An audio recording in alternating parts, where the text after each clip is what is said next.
What's going on, everybody?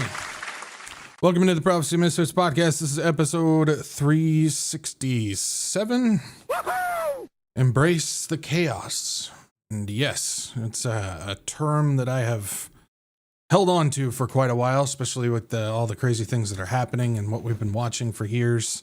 And that's something that I've held on to. So many people are trying to resist the chaos and so on and so forth. But we got to remember, if we just realize that it's going to be chaotic and continue to do what we do, even through the storms that are coming through, then it won't really affect us quite as near as those who are attempting to try and fight the storm. So, yeah, it's definitely something I've held on to. But yeah, this is what we do on Tuesdays and Saturdays. We get together and we watch for the crazy things that are happening around the world. Those storms, the chaos that is just being unleashed upon this earth right now. And it's only going to escalate from here on out. So, yeah, we just get together and we watch for these things. And again, we're called to be watchmen. We're called to pay attention. Our goal, what we're commanded to do, is to pay attention to the enemy that's outside the walls of the city that are on their way in. So many people consider watchmen the ones that are just shouting about the enemies that are inside the walls, but we're supposed to be watching for the ones outside, and we need to be paying attention to all those things in order to do our job properly. And so that's what we do. So if you're new, welcome in. Glad to have you here, and hopefully you stick around. We do things a bit different, so strap in for that one. And yeah, so embrace the chaos. We got a bunch of stuff that we're going to be talking about, going over tonight. We got some updates with what's going on when it comes to trade with Taiwan, and some updates with Argentina. Some interesting updates regarding the U.S., Ukraine, Russia situation. You know, that thing, that theater that's still going on over there. There's still some updates on that, but it seems we've kind of seen things here and there popping up that may show us the end game. I think we're getting a little bit more of what their plans are with that end game. So we'll kind of go over that, and we'll talk about that situation. We got an update of what's going on with this whistleblower complaint that was that Tulsi Gabbard has locked in the safe for 8 months. We're getting some details on that. It has to do with Jared Kushner and his ties to foreign governments and royalty and so on and so forth. Pretty interesting. So yeah, we'll kind of go over that stuff as well. We got an update of what's going on. They're trying to save the second volume of Jack Smith's investigation files, because Trump and his Trump-appointed judge are attempting to hide and destroy those.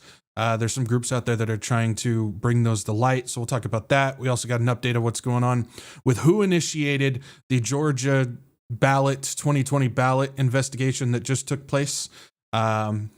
Yeah, we'll talk about that. We got an update. The Trump administration is pushing to try and denaturalize citizens in mass. So foreign-born people who came over and then they were naturalized as a U.S. citizen. They're trying to get rid of those now. We knew it was coming. We talked about that. And here it goes. The Tennessee governor is looking to build a secret police that's connected to the DHS and is hidden. All details hidden. Florida is looking to build their own domestic terrorist list. Border Patrol supervisor is looking to face 10 years of jail time for harboring an undocumented immigrant who happens to be his girlfriend and also his niece. I'll let you take a guess at what state that's in. We got $35 million to send 300 illegal immigrants to nations that they don't have any affiliation with, plus a bunch of stuff when it comes to warehouse updates regarding ICE and detention centers, confinement centers, and so on and so forth. So, yeah, we got a bunch of stuff to cover. Yeah. No, not Arkansas. What's the main state that's always talked about where it has to do with marrying in the family? Come on now.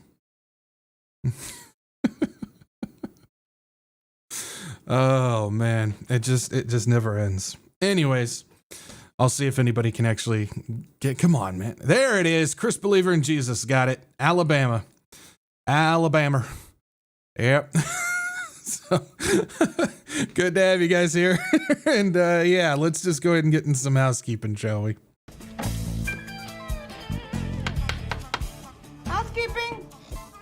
I think you're sleeping.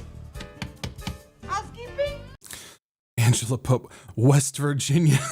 Nope, not West Virginia. Oh, man.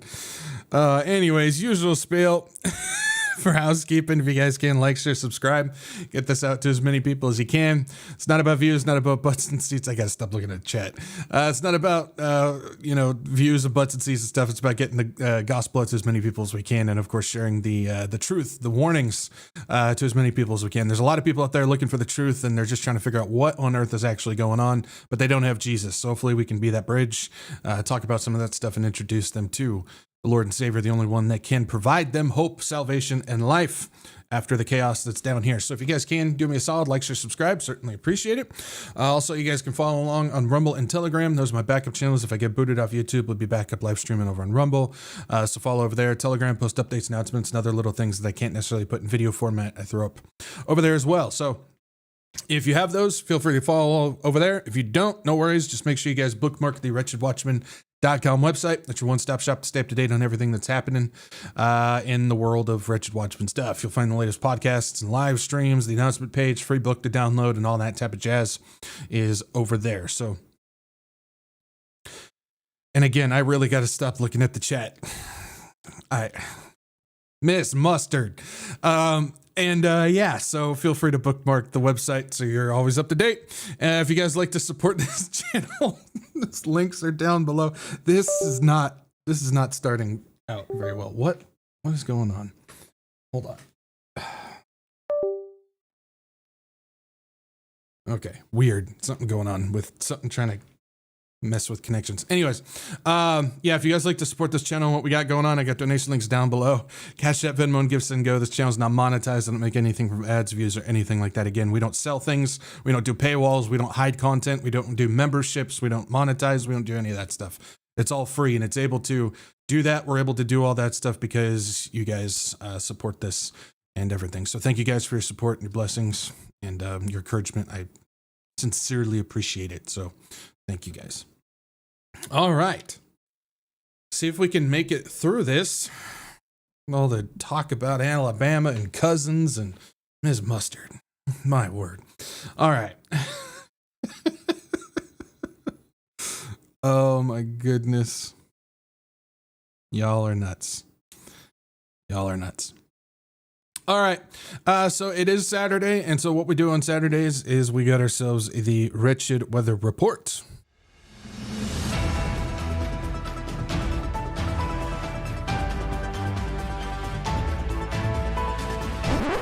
Everybody got their fancy hats? Let's go!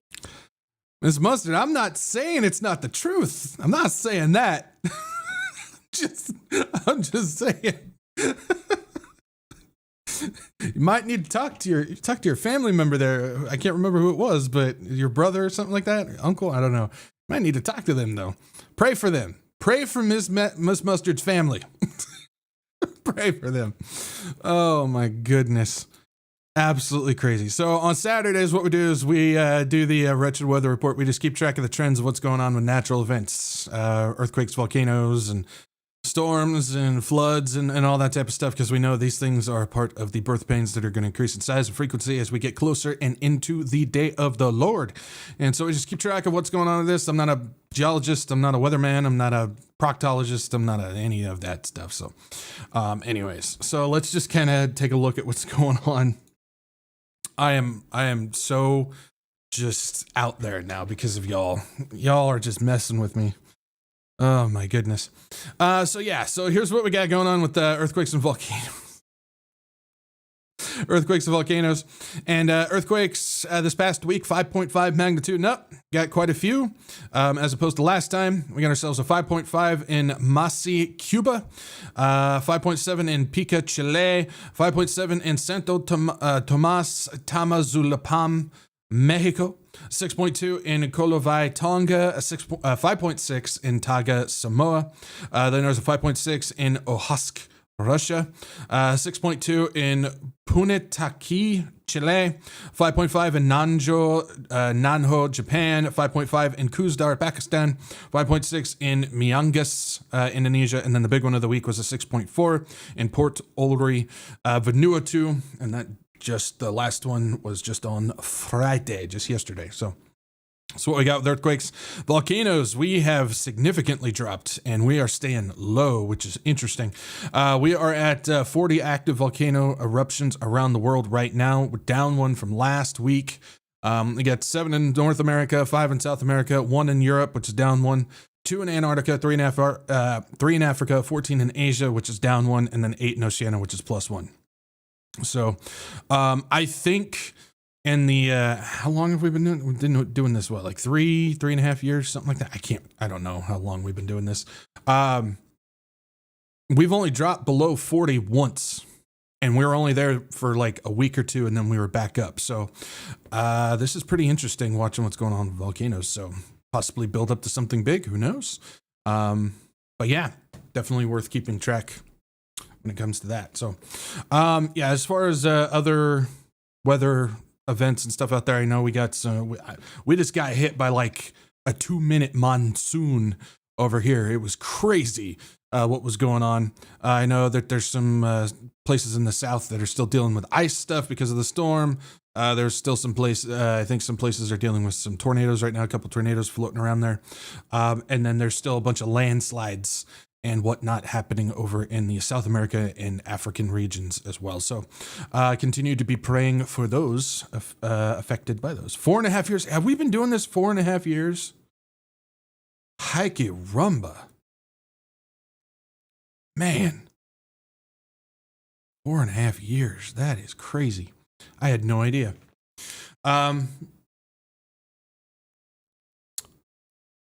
MLFJ, if it hasn't changed, why does that mean something is happening? If it hasn't changed, I have no idea what you're referencing. I have no idea. All right, let's just go ahead and get into the first thing that we got going on for tonight. And we're going to take a look at this. So this was announced by the United States Trade Representatives. It says American agriculture and industrial producers will reap the benefits of the U.S.-Taiwan trade deal as Taipei unlocks near full market access to U.S. exports. So this was February 12th. Bro, you don't need 20 exclamation points. Calm down. The volcano count. And I just never said that it meant anything. So I don't know why you're saying that I did. I just said it's possible since it's quiet before the storm. Have you ever heard that before? So it's possible that maybe things are chilling out and then something big will happen. But I never said it's going to happen. So calm down. Relax. No need to get worked up about it.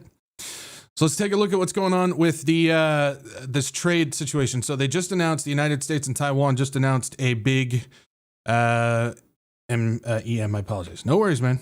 Just hang out. But yeah, so they announced this trade deal that's going on, bunch of trade back and forth between the United States and Taiwan, but I want to show you how ridiculous this is. So Taiwan lowers trade barriers for U.S. agricultural industrial exports. There's two things I want to show you. The first one is this one. It's got the hand with the plant thing right there. It says providing preferential market access for U.S. agricultural exports, including horticultural products, wheat, beef, and beef products. Beef and beef products. So, okay, and then I don't want to jump too far ahead. If we jump down to the bottom one, it says committing to resolve trade barriers to U.S. beef, pork, and poultry, and will work with the U.S. to complete the regulatory processes to allow bison and dairy products into Taiwan. Okay. We just talked about this on Tuesday.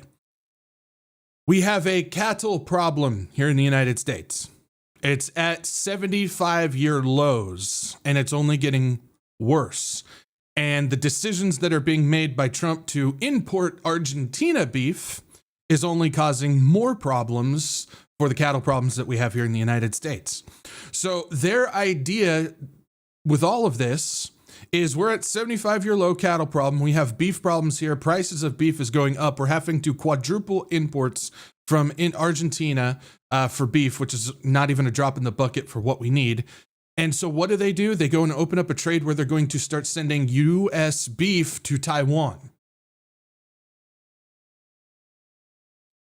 Why are we shipping off United States beef to Taiwan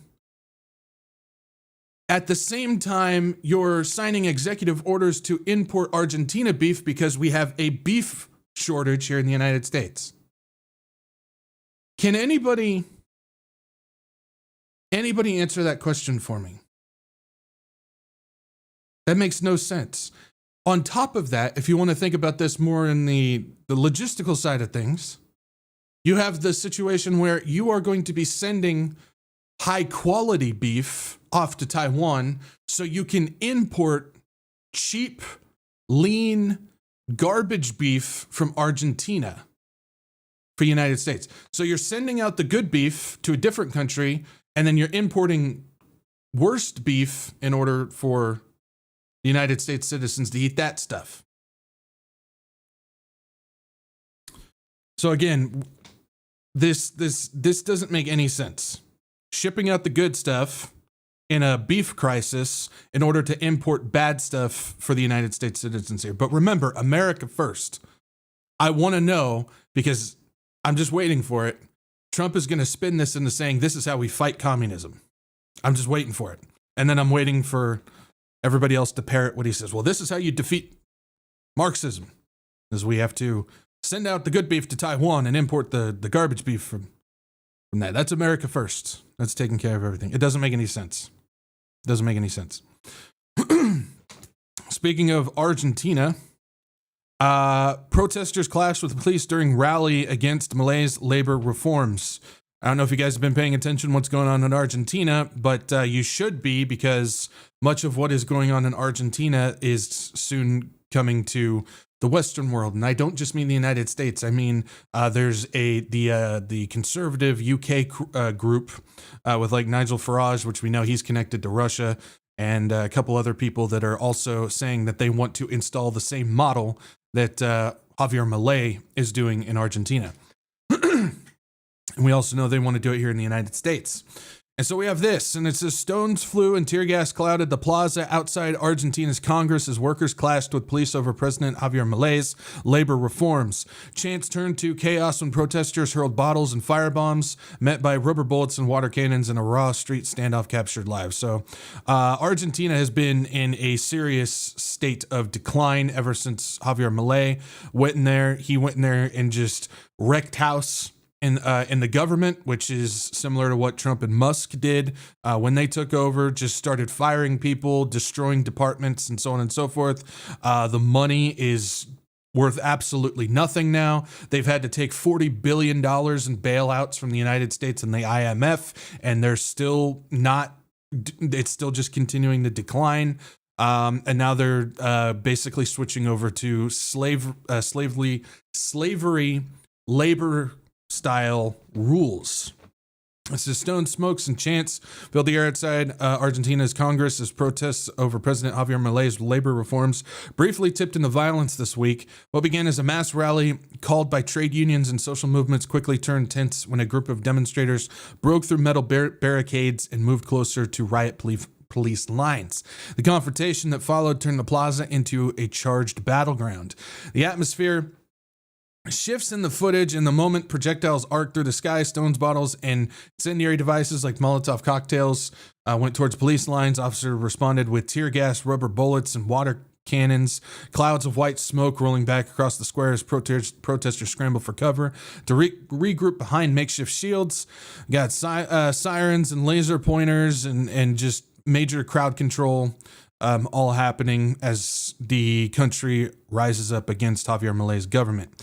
If you guys don't know what's going on with this, I took a look at what they just passed over there as far as labor reforms.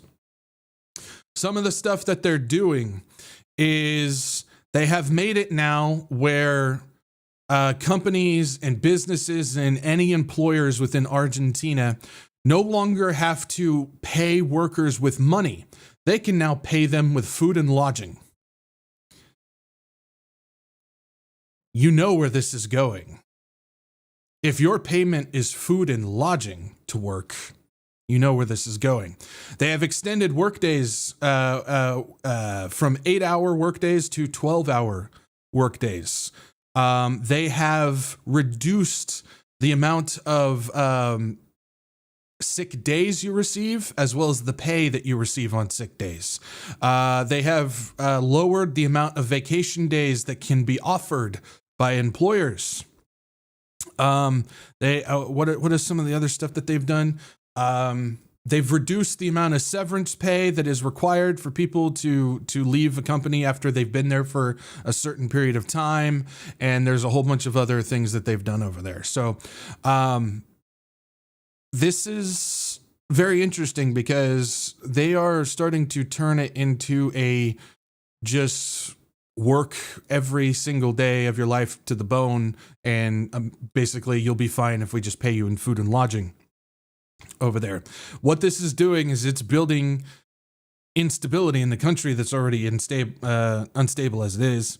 On top of that, again, there's been a few from the UK, conservative group that have said they're trying to build the exact same model Javier Milei is doing in Argentina. Yeah, I'm sure that's going to be met well. And then we also know that Javier Milei is nothing but a stooge for the United States and what Trump and Musk have done with this country over here.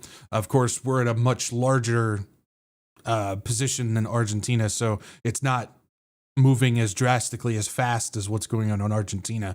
But it's clear, especially since you look at Project 2025, what they're attempting to do over there.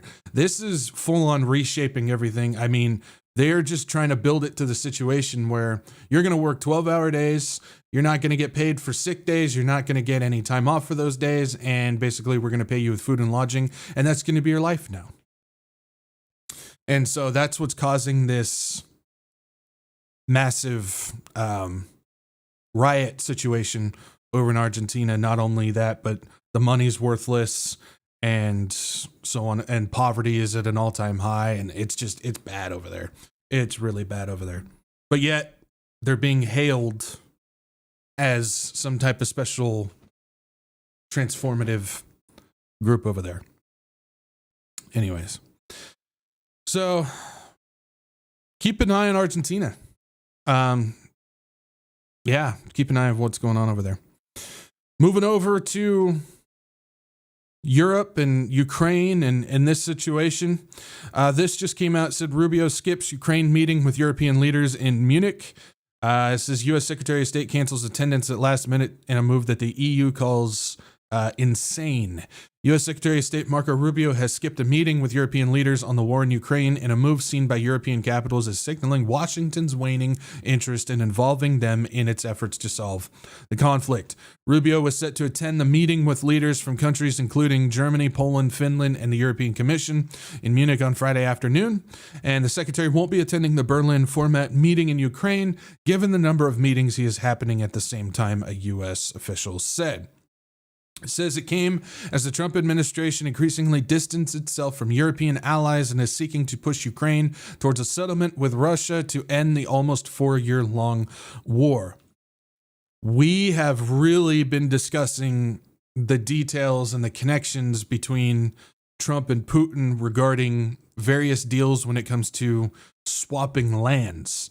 The Venezuela situation, Cuba, Greenland possibly, and the Ukraine situation. And we've talked about there's been so much evidence that has already come out, and we're starting to see more and more little breadcrumbs here and there that's showing us that united front of Trump and Putin is still very much there. And they seem to be hitting on both sides of Europe in order to take him down. And we've talked about this when it comes to the elimination of NATO, trying to eliminate that, which I actually just found out that last year, who was it? I think it was Thomas Massey last year, put in a bill to remove the United States from NATO. Pretty interesting because if you're looking at the theatrics of what's going on in the United States, a lot of people are starting to back Thomas Massie because he's the one that's trying to fight for what's right and put out the Epstein files and so on and so forth. But again, it's just another display of, well, we're going to give you somebody to follow. And so you just go and follow this guy. But he's still very much connected to things like the Freemason groups. We know he's connected. He owns 33 patents on transhumanistic and biohacking stuff from MIT. We know he's got a connection when it comes to people involved with the Russian group and so on and so forth. So we know what's happening there. But he's also one, even though he's now the hero now against Trump, he's also the one that's trying to take the United States away from NATO as well. So if the United States backs away from NATO, that's going to really start declining the EU, and it's going to decline Europe, which is already leaderless. There's no strength. They don't have a backbone. They don't have a spine.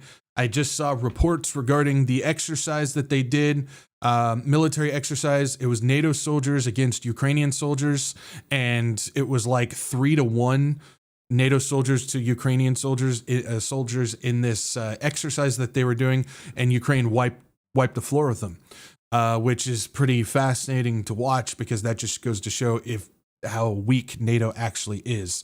And so if that's going on, this would open up a door for Russia to not only take Ukraine, but then go after Poland and Lithuania and Romania and all those other countries and whatnot. So this is something that we are actively watching, and we continue to see more and more breadcrumbs that are kind of leading us to that situation. I got a couple more things that I'll show you, which might just show that as well. It says Rubio did hold talks with German Chancellor Friedrich Merz. A German official said that the Ukraine was the central topic of discussion between Merz and the U.S. Secretary of State. They spoke about the status of negotiations with Russia and continued support for Kiev, particularly military aid. After Munich, Rubio will travel to Budapest to meet with Hungary's strongman premier Viktor Orban. We know Viktor Orban is also connected to Russia as well. This is the EU's most pro-Russia leader who has blocked efforts to deepen support for Kiev. We also know Viktor Orban's very connected to Trump as well, of course, because, Trump, Putin, Viktor Orban, yeah. Rubio is set to address the Munich Security Conference, which for years has acted as an annual barometer of the state of the Transatlantic Alliance. That happened today. European officials are nervously awaiting the address for signals on President Donald Trump's evolving stance towards the U.S. historic allies, weeks after he threatened and then withdrew the threat to invade Greenland. So we're starting to see, again, more, I don't want to say starting because we've been seeing it, but we're seeing more indicators that the U.S. is backing away from Europe and continuing to just do the deals with Russia like we figured that they would. As long as you're paying attention to the reality of the situation and not falling for the narratives, again, it's truly mind-blowing. The majority out there continue to talk about how the United States is still trying to counter China and they're at war with Russia and they're trying to navigate through all this stuff in order to counter their enemies and stuff. And I'm sitting there going, you're just eating up the narrative that's being fed to you. If we just look at the facts of what's really going on and we're looking at the dealings and the connections and everything that's being done, the connections are so obviously there. Especially with everything that we see the world going, the direction that the world is going in now, it's very clear that those big three are the ones that are working together in order to reshape the power of the entire world right now in front of us. If anybody is getting any rumblings of past history, say like what happened during World War II, you should start to recognize this because this is very, very similar to what was going on with World War II. When we look at the history of there, not the history that you read in your high school history books, which is completely false, but if you actually look at what's going on, you realize that the power leaders back in the World War II days, they were all friends. They all worked together.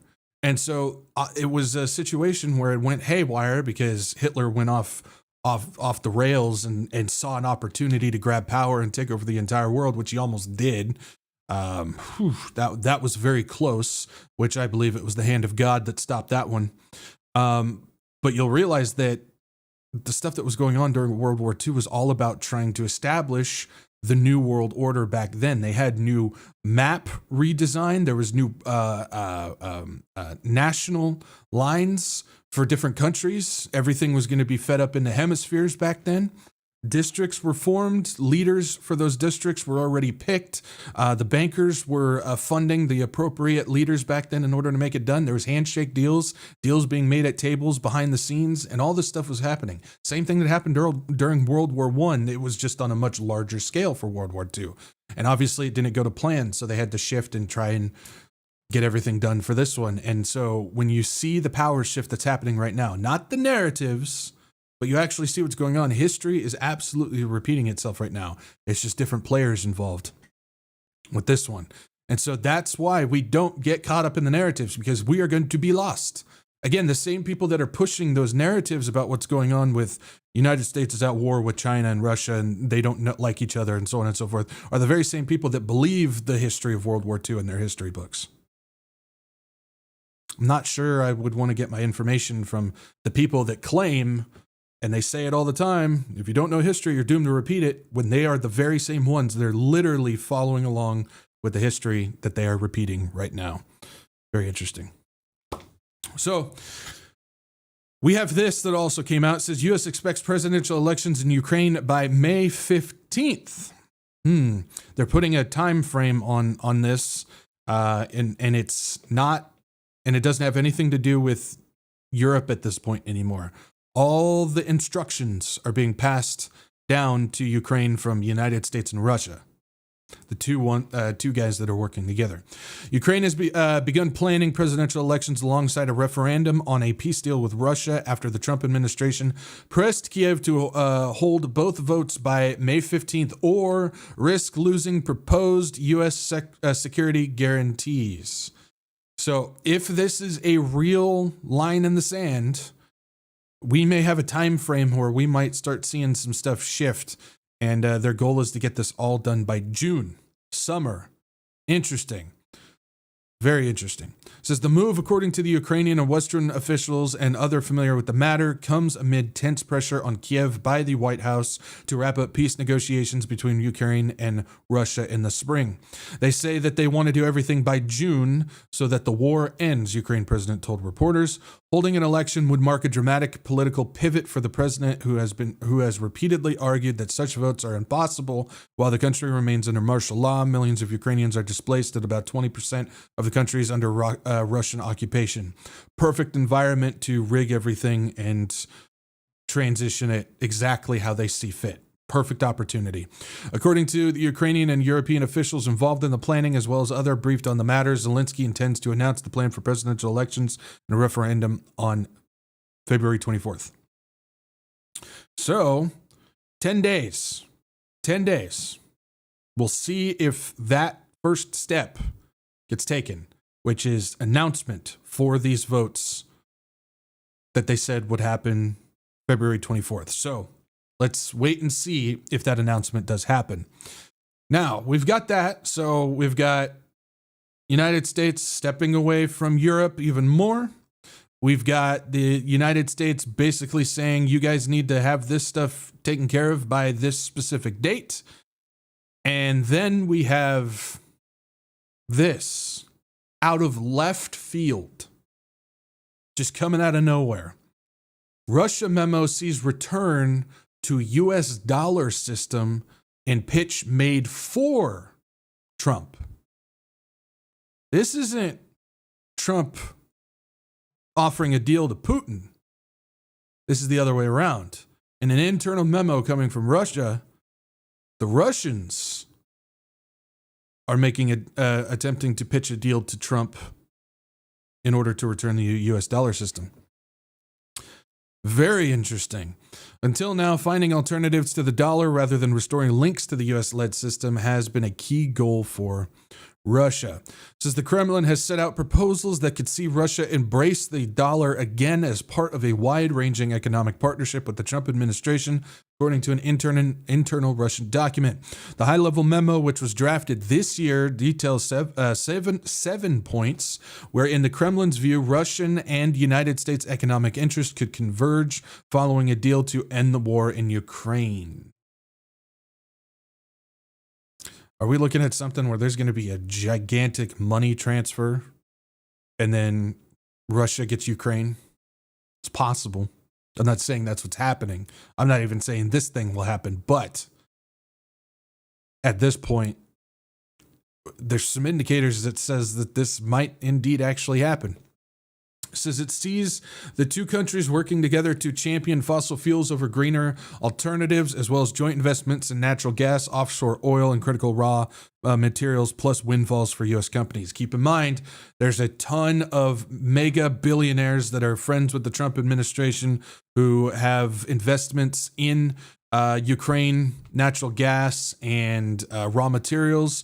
We know that there's other deals that have been made with Russia. They also own a lot of Russian billionaires also have a lot of investment in there as well. We've also seen the reports that came out a couple of weeks ago that Trump and Putin were negotiating a deal to take over the world's largest nuclear power plant in Ukraine, basically keeping Zelensky and Ukraine out of it entirely. Basically, they're planning for the future of who's going to own the land, probably Russia, and that they would control that. That would be a part of this deal as well. So again, there's a lot of indicators that we have seen, if we're paying attention, not to the big narrative, but to the little details that show that they've been working on stuff behind the scenes. Plus, the deal of Russia gave Venezuela to the United States. That's still very clear in all of this. Again, the narrative is saying that it was China that controlled Venezuela and the United States took it away from China. That's completely false. We looked at the real evidence that showed that Russia owned Venezuela and they gave it to Trump.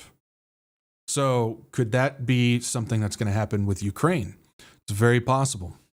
It says the proposal, which circulated among senior Russian officials, provides previously unreported insight into Kremlin thinking and tactics at a moment when potential economic agreements between the U.S. and Russia are being negotiated as a key plank of any future peace accord for Ukraine. Very interesting. Again, if this is about getting a peace deal done between Ukraine and Russia, why on earth is the main negotiating point economic details for the United States and Russia? It has nothing to do with Ukraine. Has nothing to do with Ukraine. It's all about deals for Putin and Trump. At the heart of the offer is Russia's return to the dollar settlement system, a move which could mean a stunning reversal of Kremlin policy and potentially a dramatic shakeup for global finance. The U.S. has already proposed gradually lifting sanctions on Russia as part of any peace agreement. Again, we also saw details that Russia hasn't agreed to join the peace board yet, but they said that they'd be willing to buy in as long as they can get their dollars that they have unfrozen from the sanctions, and they'd be willing to give that money to the peace board as well. So that could also be playing a factor in this as well. Again, it's those little details that are very important. This is a necessary first step for the country to start transacting in dollars again, but what the Kremlin memo considers would go even further. We jump down, it says the Western officials familiar with the memo said that some of the proposals appear to be crafted specifically to deepen the divisions between the United States and Ukraine's European allies. Something that Trump's national security policy is all about too. They also noted that it is unlikely the Kremlin would want to pivot away from China because Beijing has become a crucial supplier of components and raw materials for the Russian war machine since Western sanctions sought off the other sources. All this would do was would strengthen each country involved with it if they did that. And Ukrainian President Zelensky told a group of reporters earlier this month that Russia and the U.S. have been discussing massive bilateral economic agreements in parallel to peace talks with Kiev, because that's what it's about. That's what it's all about. So this is very interesting. This is a very interesting development. We've been waiting to see what's gonna be done with this Ukraine situation. We know that the entire thing it's theatrics. We know that because if this was a legitimate war, anybody with basic logistical thinking knows that Russia would have had, claimed, and owned Ukraine in a week, 2 weeks tops. But there's this narrative going around that Russia's military isn't as strong as we thought, and Ukraine is stronger than we thought they were, and so on. It's like, if you're buying that, I've got a wonderful bridge over the ocean in Montana for you for sale. So very interesting. Very interesting to watch when it comes to that. All right. Everybody good?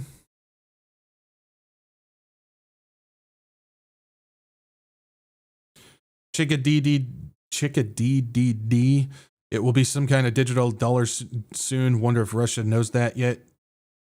Something else that we've reported on is Russia's already working on their own digital ruble. So they're going digital too. Keep in mind that Fourth Industrial Revolution, the center for the Fourth Industrial Revolution, which is the digital side of things, that was written, orchestrated, and developed by Russia. So this idea that Russia is against the globalist stuff and everything is false as well. They're in mid-transition right now.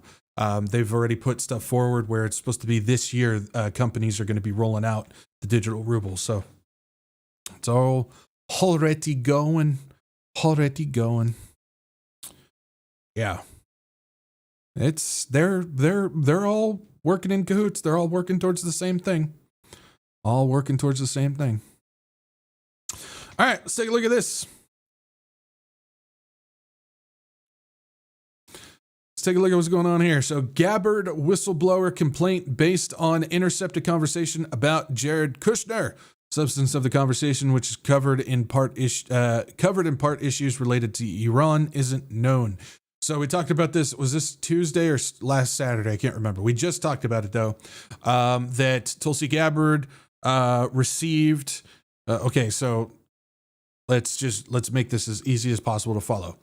Russian asset Tulsi Gabbard, known as Russia's girlfriend, received a whistleblower complaint back in May of last year that there was a very close Trump person who was involved with foreign conversations that were intercepted.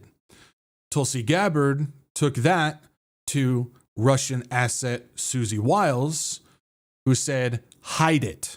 And so they locked it in a safe for 8 months, not allowing anybody to see it, not even Congress, which broke multiple laws. Then pressure got put on by some lawyers hired by said whistleblower. And so now it all came to light, and now they're having to try and navigate this in order to get the stuff out. And now we're getting some information regarding it. So, following along, it says the highly classified whistleblower complaint against the Director of National Intelligence, Tulsi Gabbard, is related to a conversation intercepted last spring in which two foreign nationals discussed Jared Kushner. It couldn't be determined which country the foreign nationals are from or what they discussed about Kushner, but the connection to Kushner sheds further light on top secret whistleblower complaint that bureaucratically stalled within Gabbard's agency for 8 months and was kept locked in a safe until it reached Congress in heavily redacted form last week. That's the other thing that they did. They redacted half of the information, so even Congress still doesn't know what on earth is going on with this. Again, the people that are supposed to represent you don't even know what's going on with this. But this is the administration of transparency, right? Senior Trump administration officials said the claims about Kushner were demonstrably false. Okay, of course they are, because Jared Kushner is really close to the Trump administration and Trump himself. So, of course, they're going to come out and say it's false. The allegations in the conversations about Kushner, President Trump's son-in-law, would be significant if verified, according to other U.S. officials familiar with the contents. The Wall Street Journal and other reported last week that the complaint was based on a foreign intelligence conversation collected by the National Security Agency, the NSA. The conversation included a discussion about a person close to Trump and at least in part concerned issues related to Iran. Kushner is at the center of some of the administration's toughest national security initiatives. He devised the plan to rebuild Gaza and has joined Trump's envoy Steve Witkoff in negotiations to end the war in Ukraine and dismantle Iran's nuclear network, including a meeting with Iranian officials last week in Oman. Keep in mind, Jared Kushner has no position in Trump's government. Kushner is serving as a volunteer with the Trump administration and doesn't have a formal U.S. government role, but yet he's got direct access to all of this high, top secret, classified information. And he's the one that's doing all the negotiations with the Trump administration and all these other foreign entities. We jump over to this one. It says intelligence dispute centers on Kushner reference in intercepted communication. A whistleblower has accused Tulsi Gabbard, the director of national intelligence, of blocking distribution of a report that Jared Kushner's name came up in an intercepted communication about Iran.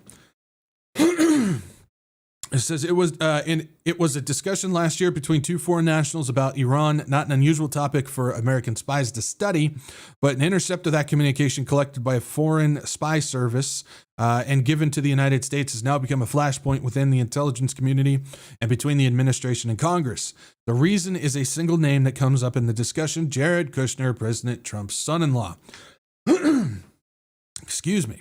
The previously unreported mention of Mr. Kushner in the discussion came after members of Congress were briefed last week about a classified report filed by a whistleblower regarding the intercept. The whistleblower report was drafted last May while the Trump administration was deliberating about a strike on Iran. At the end of June, the military bombed Iranian nuclear sites on Mr. Trump's orders. Mr. Kushner was subsequently helped lead negotiations between the administration and Iran over Iran's nuclear and ballistic missile programs and its sponsorship of terrorism across the Middle East. He also has business interests in the Middle East and other parts of the world. Keep in mind, this dude's one of the guys that's fully connected with all of the royalty over there, connected to all the governments over there. He's invested in all those governments and all their groups. Those groups are all invested in his affinity partners and everything. It's a giant mess. We've done a whole bunch of deep dives on that stuff that you guys can find on the channel if you're interested in that. It says Mr. Kushner's name was redacted in the original report from the National Security Agency, but people reading it, including the whistleblower, were able to determine that the reference was to him. The names of Americans, particularly senior U.S. officials, are usually redacted from accounts of intelligence intercepts, process called masking. The foreign nationals, they said, were commenting on Mr. Kushner's influence with the Trump administration at a time last year when Mr. Kushner's role in Middle East peace talks was way less public than it is now. The foreign officials were recorded saying that he was a person to speak to in order to influence the talks. Keep in mind, Kushner's one of the main dudes that's been connected with Netanyahu. They're the ones that drew up the initial plans back in 2016 about what's going on in Gaza. And that led to all of the ordeals and the October 7th stuff and everything. That's all. It's, again, if you're willing to see the evidence, if you're willing to follow the trail and actually see what's going on and not just believe the narrative, you will see that these deals that we talk about all the time, these tiny little conversations, are actually major pieces to large scale events that unfold in the world.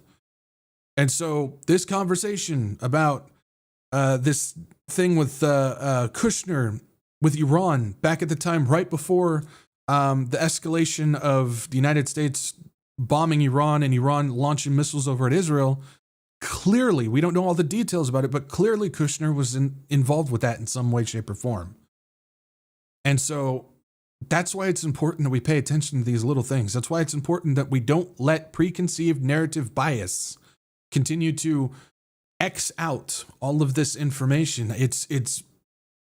I don't even know at this point, because whenever I hear anybody on the Christian sphere of things talking about what's going on with Middle East or with Russia or China or Ukraine or any of these things or the European Union or anything like that, the context is gone. Because they're just going along with their preconceived. Well, there's no possible way that any of that would happen in the Middle East with Israel allowing the attack to happen on October 7th. There's no way that would happen because they have a preconceived bias with Israel, rather than looking at the facts of what's going on, looking at how Scripture portrays who is in charge of Israel right now. Not only do we have the the evidence that goes to show that it is the fake Jews that are currently controlling the government, the political version of Israel right now. But then you also have the evidence that goes that shows that at this time, the leaders of Israel are going to be wicked people. They're going to be spiritually dead because the time of the Gentiles hasn't happened yet. We know that when the time comes when there's going to be a whole shakeup of what's going on in Israel, the leaders of Israel, who did wicked deeds, are going to try and hide from God, and they can't do it. This is all confirmed in Scripture, but yet all of that wants to get ignored because if I say anything negative against Israel, I'm automatically anti-Semitic. And that has been programmed into any Christian that follows events of what's going on and how it leads to prophecy. They have been programmed with that. If you say anything negative, you're an anti-Semite, which is just unbelievably false. It's unbelievably false. It's called having a proper perspective of what's going on in the world, a proper perspective of what the Scripture says is going to be happening right now. And you need to have both of those in order to really see what's going on and not get lost in preconceived bias and narrative. That's why this is so important that we keep that in mind. We need to understand that so we don't get lost of what's going on right now. The amount of people that call me anti-Semitic because of this, it's like, you guys are nuts. It's people have been programmed. They have been brainwashed to go along with these certain narratives. We're not anti-Semitic on this channel at all, but we can determine what is true Jew, what is true land of Israel, and what is fake Jew and synagogue of Satan land of what's going on. Edomites. Now, we don't know who's who, but we can gather that information and get a clear picture of what is happening right now and what will happen in the future and how God will take care of it. And how do we know that that's Edomites? Because we know, I can't remember which book off the top of my head, but we know that there is a future prophecy that has yet been done where God has promised to finalize the elimination of the synagogue of Satan, the fake Jews, the Edomites. And that is coming. And so that's why it's so important that we remember these things and keep that front and center as we pay attention to what's going on so we don't get caught up in the narrative. It's true because the church, and when I say the church on this, because the church can be a broad thing, but when I'm talking about the churches that quote unquote proclaim to Prophecy Watch, I'm noticing that it's like Operation Mockingbird going on over there. And when you can see it, you can't unsee it. Because when I'm paying attention to all of these different channels, some that you know, some you probably never heard of, it's what I do is I go around and I just see what they're talking about and stuff like that just to get an idea.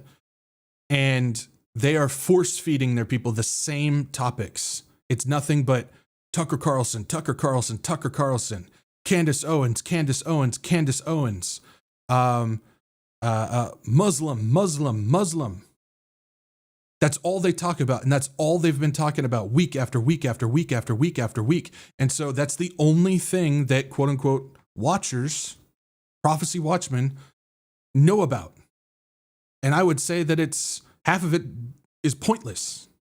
It doesn't help anything. But it's the same. These are the same groups that continue to pound into their followers' heads that if anybody says anything negative about Israel, they're anti-Semitic, they're anti-Semitic, they're anti-Semitic. And it's Operation Mockingbird even going on in the prophetic sphere of the Christian church. And that's why nobody's going anywhere. That's why everybody's caught off guard. That's why nobody can follow anything but the narrative. This is not me just trying to be critical of the church. This is me. This is an actual warning to you guys. Be careful, because I know there's still some people that watch me that go and watch them. Be careful. That's all I can say is be careful, because there's clearly something going on that side of things where I don't know if they're getting marching orders from somewhere or they're getting together and making up their own decision about what they're going to talk about. But it's the same thing week in and week out. And they're clearly Mockingbird programming their followers. So I'm just warning you. It's what I've noticed. So yeah. Back to this. I kind of went off on a rant on that. But I think it's important because it really is. We need to have that front and center as we look at what's going on. So when it comes to this complaint with Jared Kushner and stuff, we'll see where that goes. I don't necessarily know if we're going to get an answer. But keep in mind, this is not the first issue with Jared Kushner being a foreign asset for multiple countries. Because if you guys don't remember, this was back in 2019. Officials rejected Jared Kushner for top secret security clearance, but were overruled. Jared Kushner was rejected for top secret clearance by 2 career security specialists, but their supervisor overruled them and approved him. Again, this was 2019. Jared Kushner's application for top secret clearance was rejected by 2 career White House security specialists after an FBI background check raised concerns about potential foreign influence on him. But their supervisor overruled the recommendation to approve the clearance. The official, Carl Klein, is a former Pentagon employee who was installed as Director of Personnel Security Office in the Executive Office of the President in May of 2017. Kushner's was one of at least 30 cases in which Klein overruled career security experts and approved a top secret clearance for incoming Trump officials despite unfavorable information. So 30 people that Trump was bringing into his administration, including Jared Kushner, all did not pass a background check because they were all connected to foreign influence. And this dude, Carl Klein, approved him. Anyways. And we know that Trump's administration is filled with foreign influence. Saudi Arabia, UAE, Qatar, Russia. We got a couple Chinese up in there, but who cares, right? It's Trump. Kushner's FBI background check identified questions about his family's business, his foreign contracts, his foreign travel, and meeting he had during the campaign. The sources said declining to be more specific. The White House office only determines eligibility for secret and top secret clearances. As a very senior official, Kushner was seeking an even higher designation that would grant him access to what is known as sensitive compartmented information, or CSI, or SCI. My word, can I speak English today? That material makes up the government's most sensitive secrets, including transcripts of intercepted foreign communications, CIA source reporting, and other intelligence seemingly important for Kushner, whose job portfolio covers the Middle East and Mexico. So he was looking to get CIA level clearance, which we have not been confirmed nor denied if he actually did. I believe he did. This is October 2024. Jared Kushner faces calls for special counsel probe into Saudi ties. Democratic lawmakers are urging the Department of Justice to appoint a special counsel to investigate Jared Kushner's connection to Saudi Arabia.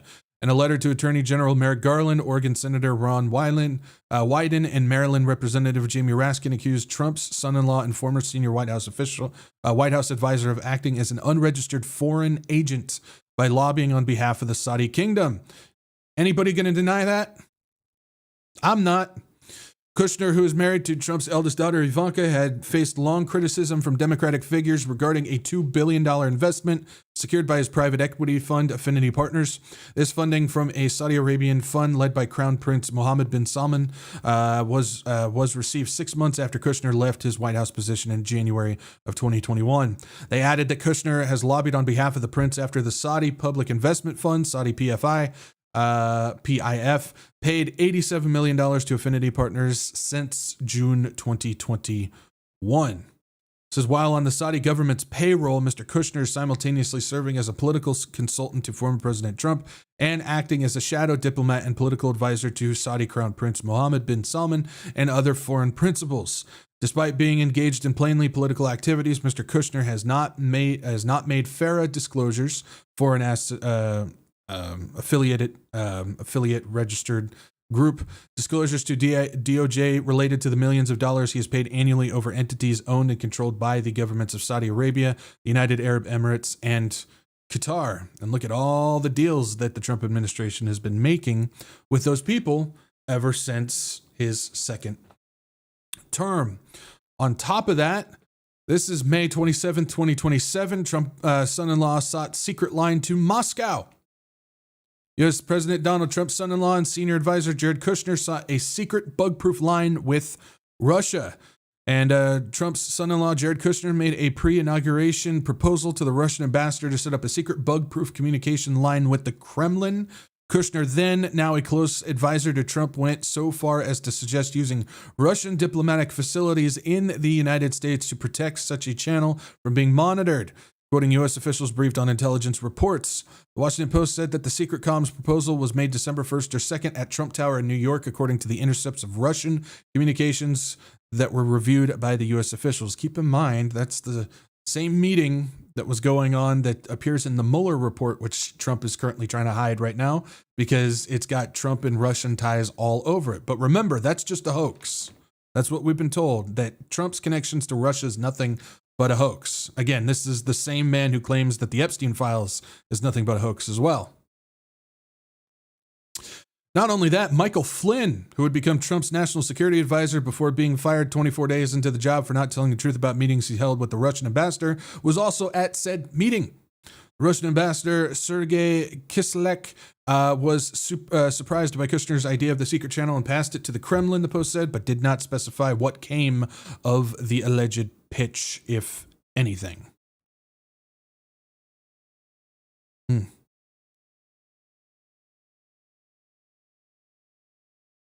Interesting.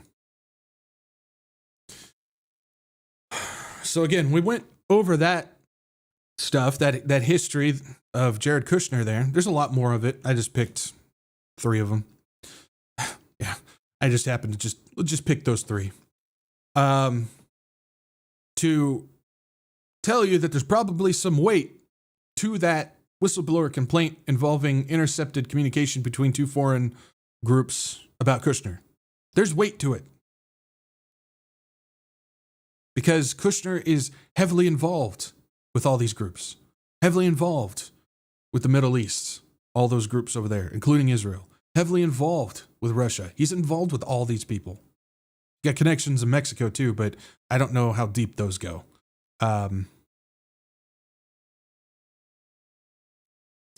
So yeah, again, more proof of how these groups are all connected in all of this.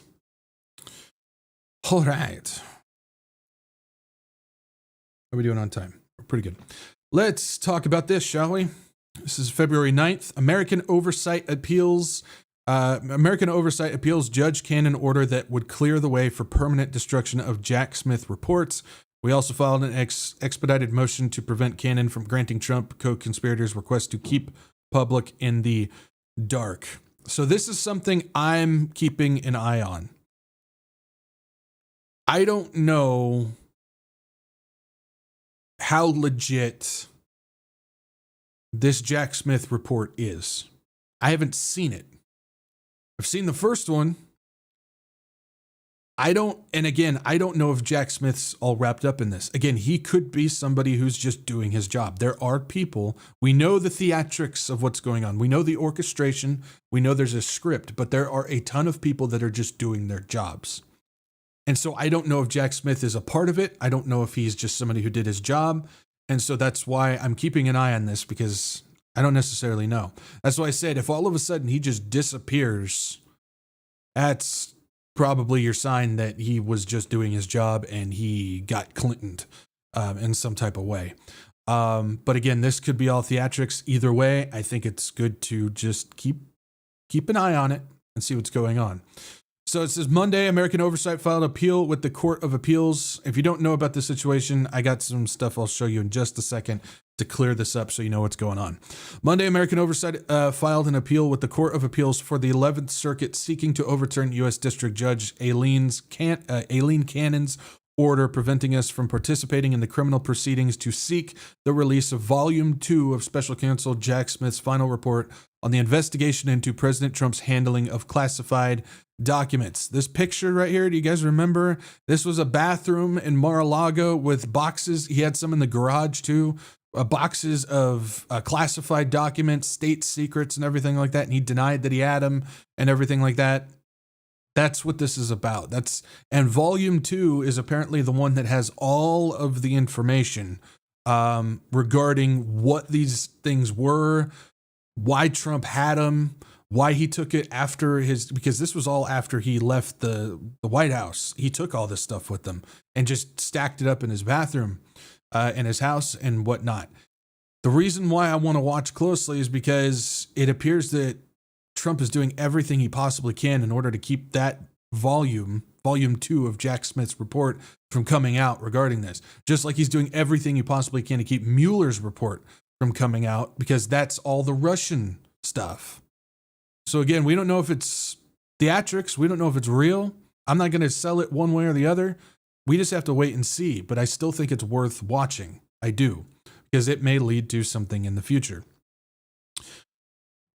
Chandelier's a nice touch. Yeah, it must be nice to have a chandelier in the bathroom. It says, additionally, following separate motions filed last month by Trump and his co-conspirators, Waltine Nata and Carlos de Oliveira, asking that Judge Cannon prohibit the report's release and require its permanent destruction. So they're not just trying to hide it. They want to burn it. Very interesting. Respectively, we also filed a joint expedited motion to intervene with the press freedom watchdog Knight First Amendment Institute, which seeks to prevent Cannon from ruling on these attacks on the transparency and asking that the case be paused while the appeals court makes a decision. The appeal challenges Judge Cannon's late December order denying motions by the Knight First Amendment Institute and us to intervene, rejecting arguments that transparency and public access interests warrant our participation in a matter of significant public importance. Cannon declined to order the immediate release of the report and instead granted Trump and his co-conspirators a 60-day window to challenge disclosure and keep the report under seal during any appeal process, effectively providing the president with a roadmap for keeping the report hidden indefinitely. That's why I'm keeping an eye on this, because this really does appear, because this isn't front page news. If this was getting blasted across the mainstream media, I would probably take this less seriously. I really would, because that's usually how it goes. Hey, look at this. Look at this. They're having a legal fight. That's usually a warning. This is really not being talked about anywhere. And that's why I'm watching it, because this goes, if it's not getting reported publicly like that, and it's really just kind of flying under the radar, there's a possibility that there's some validity to this. And Trump is really trying to hide this, which is fascinating, because that means what on earth is in that report? Says a special counsel Jack Smith recently testified the report documents powerful evidence that the president willfully retained highly classified information after leaving office, putting national security at risk. We are seeking immediate relief to reverse Judge Cannon's decision and prevent her from ruling on motions that would permanently erase the report from historical record. Okay, so if you don't necessarily know what's going on with this will give you a better idea. So this is December of last year. And Trump says Jack Smith classified documents report should remain secret.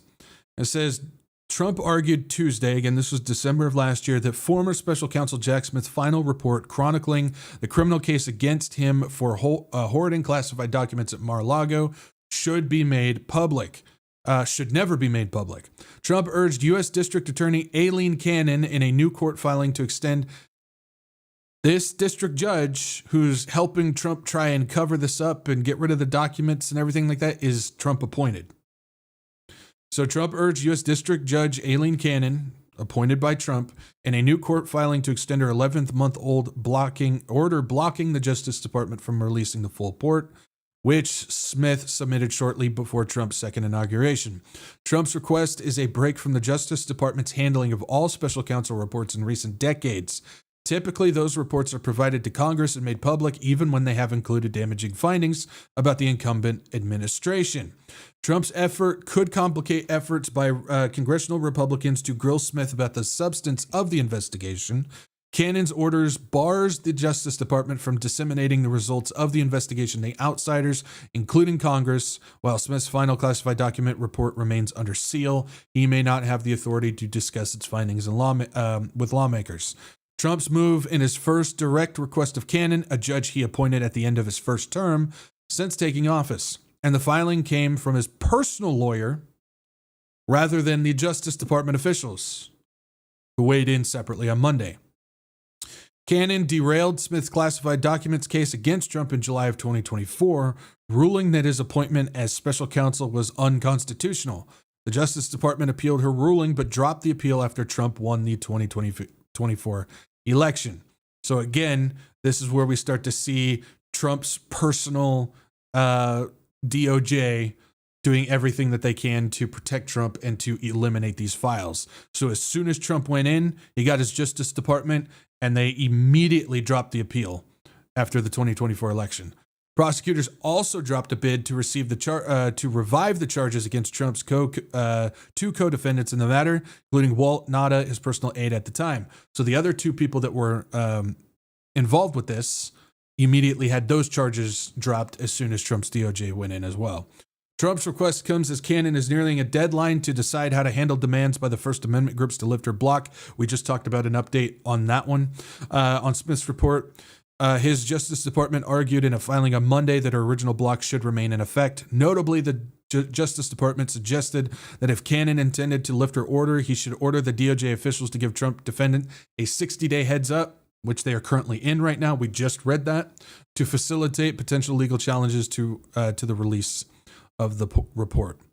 So basically, Jack Smith was the one who did the investigation on these secret files, these classified files that Trump took after he left office and stuck into his Mar-a-Lago home. He did all the reporting on it, put it together in 2 volumes. The first one came out. The second one's the big hitter. Now Trump is doing everything he possibly can to hide that volume, that information about these classified files, and doing everything with a weaponized Department of Justice, as well as a personal lawyer or a personal judge who's involved with it. And a couple watchdog groups, which we just read one of their things, is doing everything that they can to get it out to the public, because everything that's going on is not usually what happens in regards to that. So I'm keeping an eye on it. I think it's worth keeping an eye on until something comes across that says it's not worth it at that point. I still think it's worth just keeping an eye on it. So,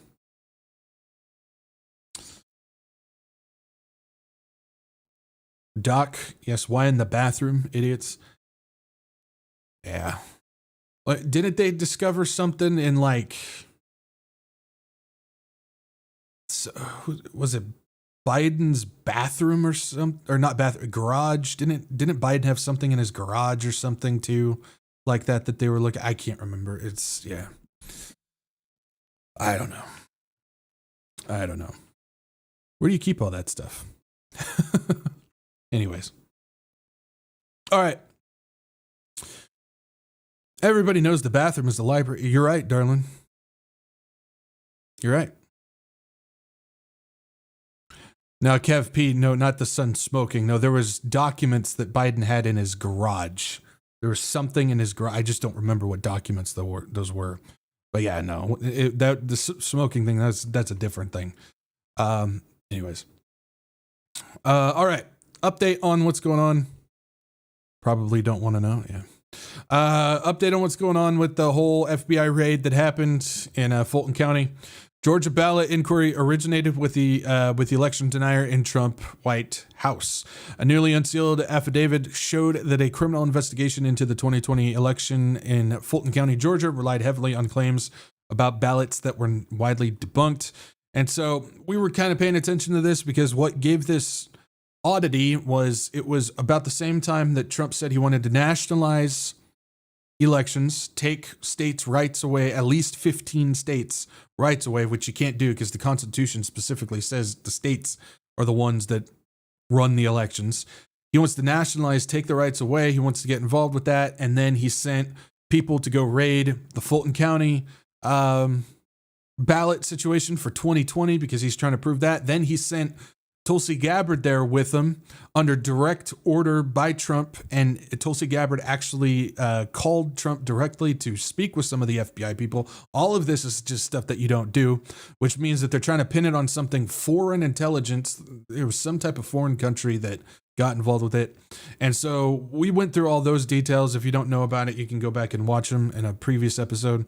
But we got an update on who was the one that was actually involved with that raid. And it says an FBI search warrant affidavit unsealed on Tuesday shows that a criminal investigation into 2020 election results in Fulton County, Georgia was set off by a leading election denier in the Trump administration. The FBI criminal investigation originated from a referral sent by Kurt Olson, presidentially appointed director of election security and integrity. Again, multiple 2020 election, 2020. Okay, there's multiple people that Trump put into his election security committee that were all involved with trying to overturn the 2020 election. And they were involved with, some of them were involved with the Q movement. Some of them were involved with like the Awaken America stuff. Some of them were involved with Stop the Steal. They were involved with the January 6th stuff. And so multiple of those people are now the ones who are a part of the election integrity and security of the Trump administration currently in office right now. It says the FBI criminal investigation originated from a referral sent by the Kurt Olson, presidentially appointed director of election security and integrity. The affidavit said Mr. Olson played a central role in Mr. Trump's attempt to overturn the 2020 election, including speaking to the president multiple times on January 6th, 2021. He has continued to push false claims about elections and was recently appointed by a key role in the Trump administration.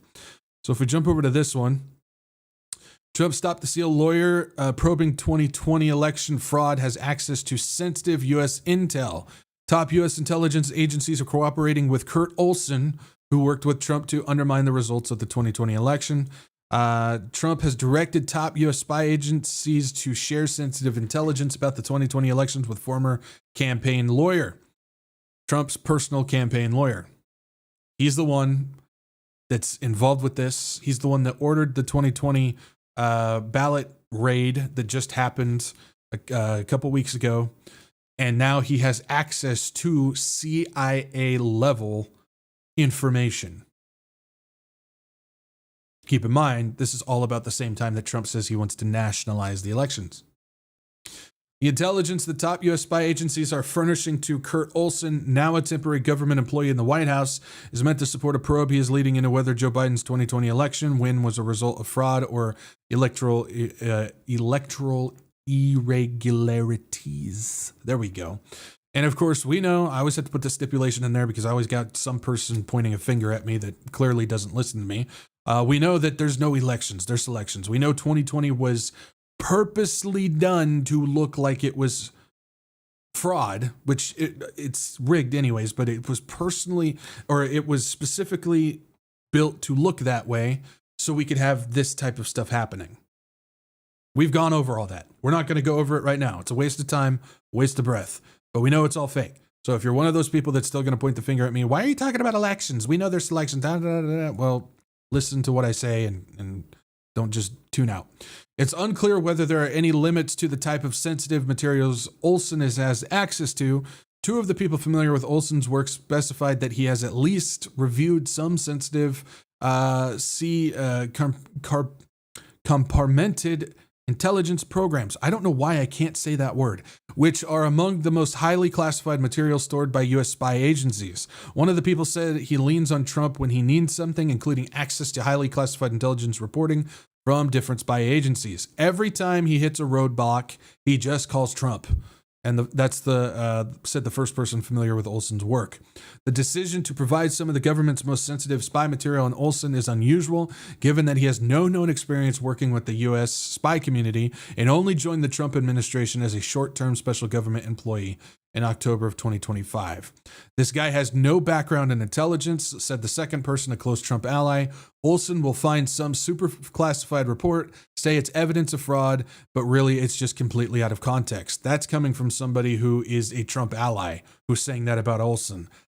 A CIA spokesperson confirmed in a statement that the agency is cooperating with Olson. The president has asked Mr. Olson to look at intelligence related to the 2020 election, and the agency is ensuring that he has access necessary to do his work. Olson rose to prominence by working closely with Trump to undermine the results of the 2020 election under the slogan, Stop the Steal. He urged several DOJ officials that year to file a complaint to the Supreme Court scrutinizing Trump's loss, and even called the president multiple times during January 6, 2021 attack on the Capitol. Federal judge later sanctioned Olson for making false, misleading, unsupported factual assertions in support of Republican Kari Lake's unsuccessful legal challenge to overturn her loss in the 2022 Arizona gubernatorial race. He also is a regular contact with Trump during the 2024 campaign and encouraged him to make legal demands that could be used to challenge the results of battleground states. Olson's access to sensitive intelligence is likely to heighten concerns that the Trump administration is looking to spin up evidence for its unsubstantiated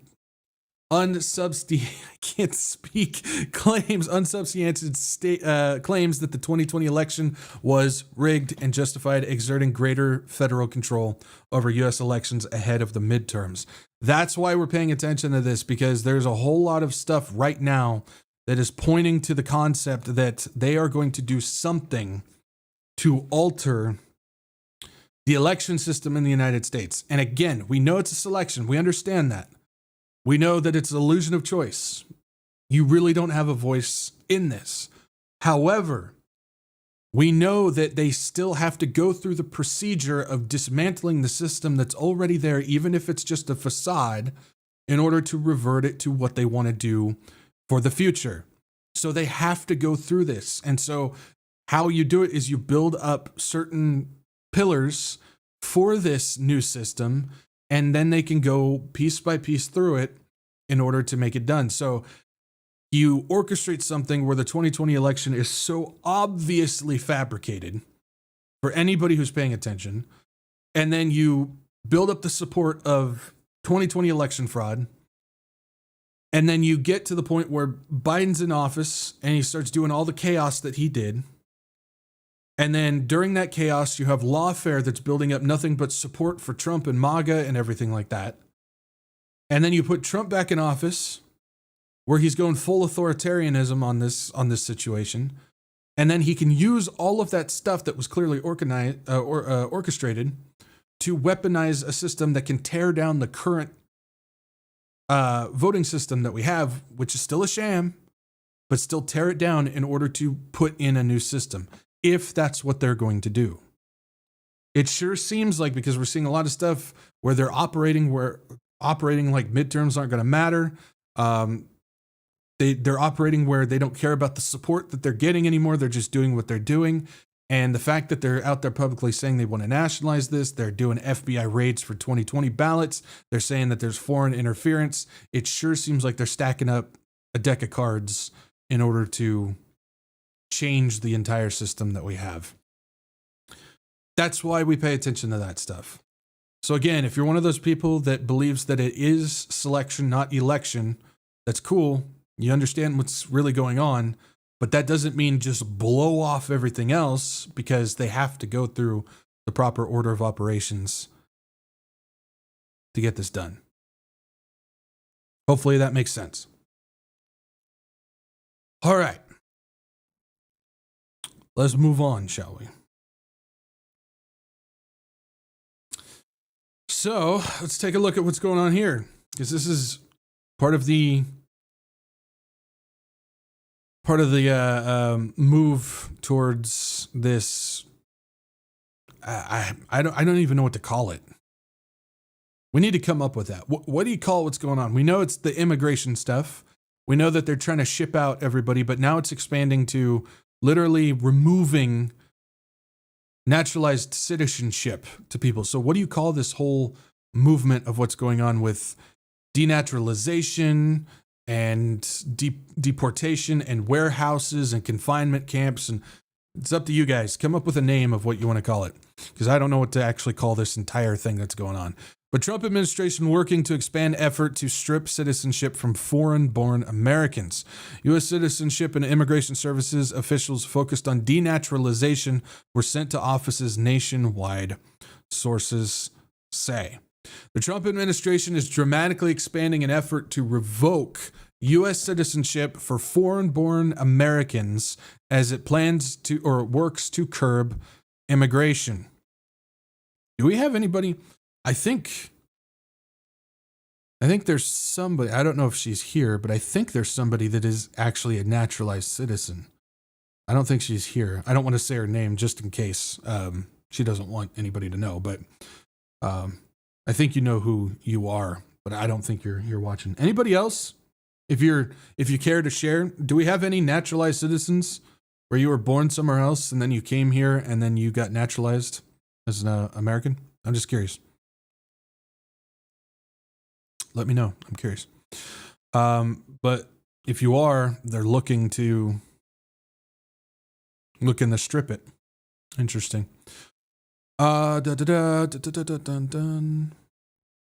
Okay, so it says, over the past several months, U.S. Citizenship and Immigration Services, the agency within the Department of Homeland Security that's responsible for legal immigration, has been sending experts to its offices around the country or reassigning staff members to focus on whether some citizens processed through those offices could now be denaturalized. The goal of emphasizing naturalized citizens is to supply the Office of Immigration Litigation with 100 to 200 possible cases per month. One of the people familiar with the plan said, such cases could typically been very rare, involving people who concealed criminal histories or previous human rights violations during their application processes. By comparison, throughout the 4 years of President Donald Trump's first term, the administration formally filed a total of 102 cases, according to the Justice Department. Says the Justice Department has already told attorneys to focus on denaturalization cases, and it offered possible case examples from individuals who pose a risk to national security. Who defines that? Or who engaged in war crimes or tortured or tortured to people who have committed Medicaid or Medicare fraud or have otherwise defrauded the government. That all makes sense. But this is where the broad net goes crazy. There's also a broad catch-all provision that refers to any other cases that the division determines to be sufficiently important to pursue.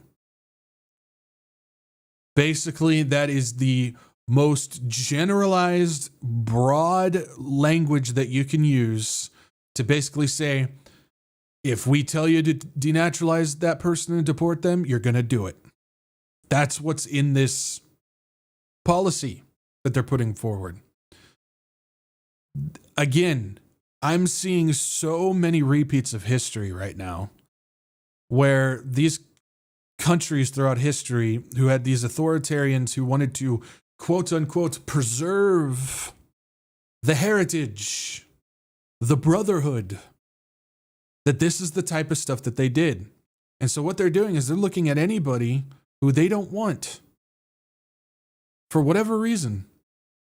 And they're just going to go ahead and strip them of their citizenship and ship them out or place them in their warehouse cities. My question is what are they going to do about all the people involved with the Trump administration who aren't natural citizens, or they are, or some of them are naturalized citizens and some of them aren't. They're just here on visas. What about them? You going to do anything about that? I don't think so. Trump's wife, which that's a sham of a marriage to begin with. His kid isn't Ivanka. She's actually a citizen somewhere else, I believe. What about some of these other ones connected to these politicians and whatnot? You're gonna take away their status and ship them out? I don't think so. Nope, it's only the ones that are against what they're trying to do. This is authoritarianism. This is fascism. And they're just going to strip naturalization away for no other reason, but because they don't want them here. Trump has long been preoccupied with the notion of citizenship, who gets to be an American and who doesn't, and has expressed displeasure with immigrants from what he calls third world nations. He is separately seeking the power to strip citizenship from those born to foreigners in the United States, though birthright citizenship appears in the Constitution. The Supreme Court is weighing his arguments. So yeah, this is the second part of this. Birthright citizenship is now you have a constitutional battle because the Constitution actually does speak that is perfectly fine. And Trump wants to reverse that. I don't know how you plan on doing that, but again, Trump has done it how many times now? So this should be interesting. Moving on, Tennessee governor seeks broad homeland security power with confidential actions. New office would be exempt from Public Records Act. So on Friday, I made mention how there was basically like 3 states that were considered the most free of the United States. And when we use the term free, we use it very, very, very loosely. But they were the quote unquote best states to live in this country. And all 3 of them are getting completely flushed down the toilet right now. That was Texas, Florida, and Tennessee. And all 3 of these states are they're joining the rest of them. It was only a matter of time, but they're definitely going that direction. So Tennessee Governor Bill Lee's administration is seeking to broaden the state Homeland Security's investigative authority and make its actions confidential, leading critics to call it a secret police. So he wants to broaden Homeland Security investigative authority, but he wants to make it 100% confidential.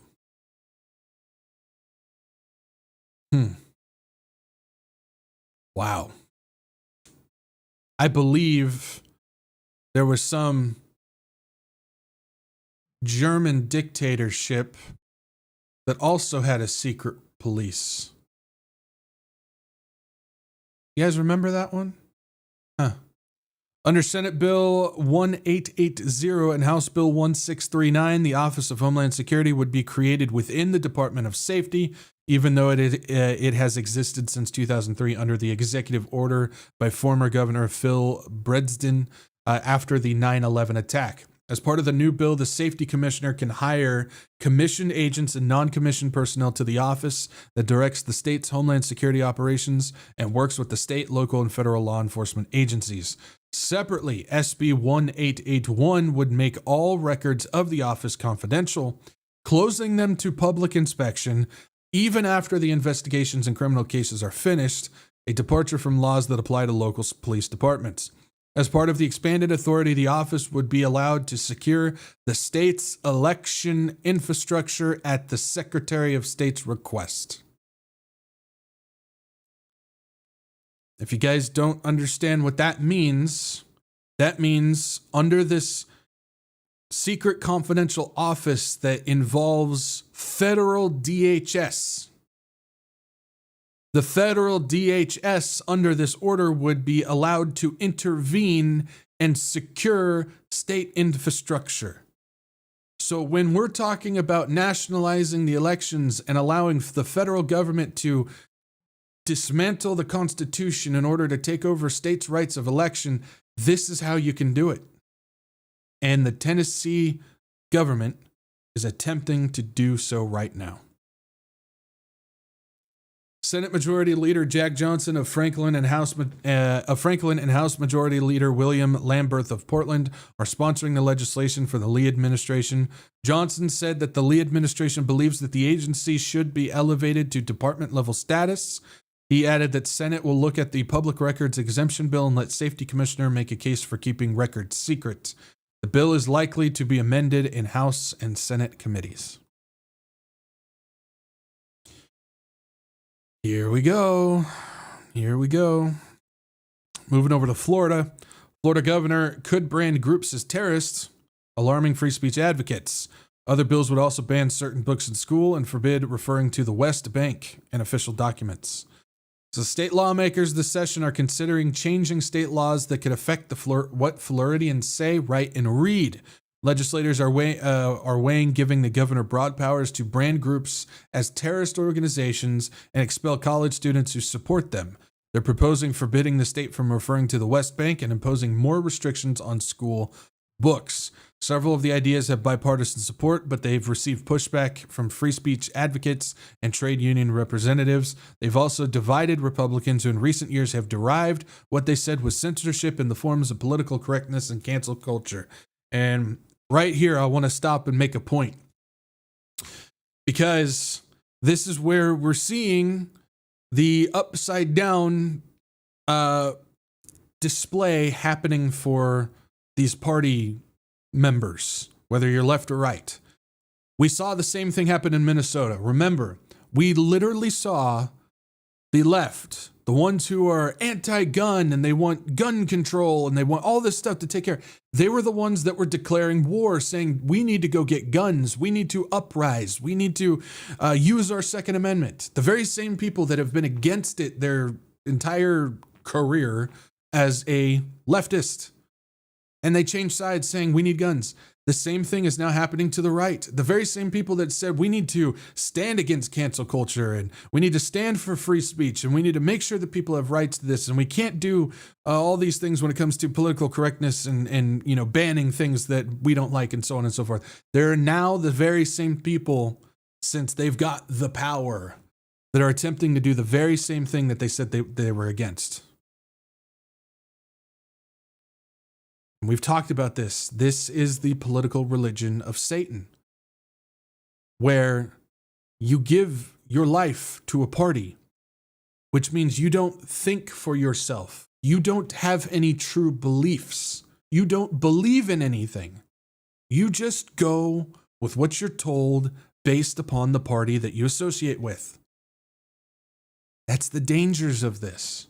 That is the dangers of this. All the meanwhile, we have pastors out there telling you, go and support the lesser of two evils. Or basically what that means is, go support this evil because as long as it's not the other guy. It says Republican senators bowed to some of the criticisms on Tuesday. SB 290, backed by Agricultural Commissioner Wilton Simpson, included a provision that would have allowed for more food producers to sue people for disparagement of their products and recoup the attorney's costs. That's right. The Florida government, the Agriculture Commissioner, was attempting to pass a law that if anybody said anything negative in comparison about a product, that company can go and sue that person. But I thought we were told that that's what you have every right to do that. They threw it out, but they were attempting to pass it. The House version of the bill, HB 433, still includes the language, however. Across the Capitol on Tuesday, House Committee advanced HB 1471, which would allow the head of the Florida Department of Law Enforcement, chosen by the governor, to designate groups as foreign or domestic terrorist organizations. Now, this is where we start getting into muddied waters, which I think they do it on purpose that way, because in order to stop one thing that should be stopped, they expand it to overreach into something that they shouldn't even be touching. And we see this all the time. We specifically saw this when it comes to things like all the bills trying to stop certain content on certain websites that children has access to and everything like that, which there's part of it that, yeah, they need to figure something out, but then they overreach it in order to install an entire digital ID for everybody else. They're kind of starting to do the same thing with this. It says groups could be labeled as such, could be labeled as a terrorist, a domestic terrorist, and a terrorist organization if they engage in criminal violence, intimidate or coerce a civilian population, or influence the policy of a government by intimidation or coercion. We can agree with that. You shouldn't be able to do that. So, all on board with that. Companion bills would also make records about those decisions secret under state law. See, here we go. They're trying to withhold information from the public. So now we're starting to see the overreach. Then on top of it, it says critics said the bill seems to target college students who have protested Israel's war in Gaza. You have every right to do that as long as you're not violating law or or other people's constitutional rights, but you have every right to do that. So we're starting to see the overstep again. Again, we have to go off of the law of the land of this country. You have a right to do that to a certain extent, obviously, but still. But they're trying to just all encompass that. It says the bill would prohibit colleges and universities from giving funding or support to terrorist organizations, and a student who promotes one would be immediately expelled. What's a terrorist organization? We don't know. So again, it's open-ended from what we do know as far as that goes. So that could go either way. The bill would also prohibit anyone who affiliates with terrorist organizations. Again, we don't necessarily know what they define as that, from receiving school choice scholarships as apparent reaction to reports of Islamic schools receiving vouchers. The Supreme Court has been clear that while the government may prohibit material support for terrorist organizations, again, we don't know. If they're actual terrorist organizations, yeah, shut it down. But if it's just a group of people that are protesting something that the government doesn't want them to, which we're starting to see a lot more of, so we don't know, such as providing money or resources, it cannot punish independent advocacy or expression, even when that speech is controversial or offensive. So again, this is a situation where they're taking one problem, and then in order to fix said problem, they're doing massive overreach to start taking away people's First Amendment rights and all these things in order to do it. This is, I mean, they've been doing this for decades. This is nothing new, but we're just starting to see more and more of it happen. This is similar to what we got going on with the government's NSPM 7. Well, if you're anti-American, you are now deemed a domestic terrorist and put on their NSPM 7 list. Well, what on earth does that mean? Well, if you're anti-Christian, what does that mean? If you're anti-capitalist, you're a domestic terrorist. It's like, what does that mean? They're overstepping things in order to strap us all down.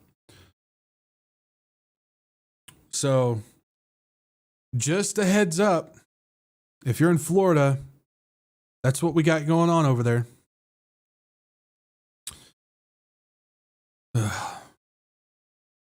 We all good? Everybody good in here?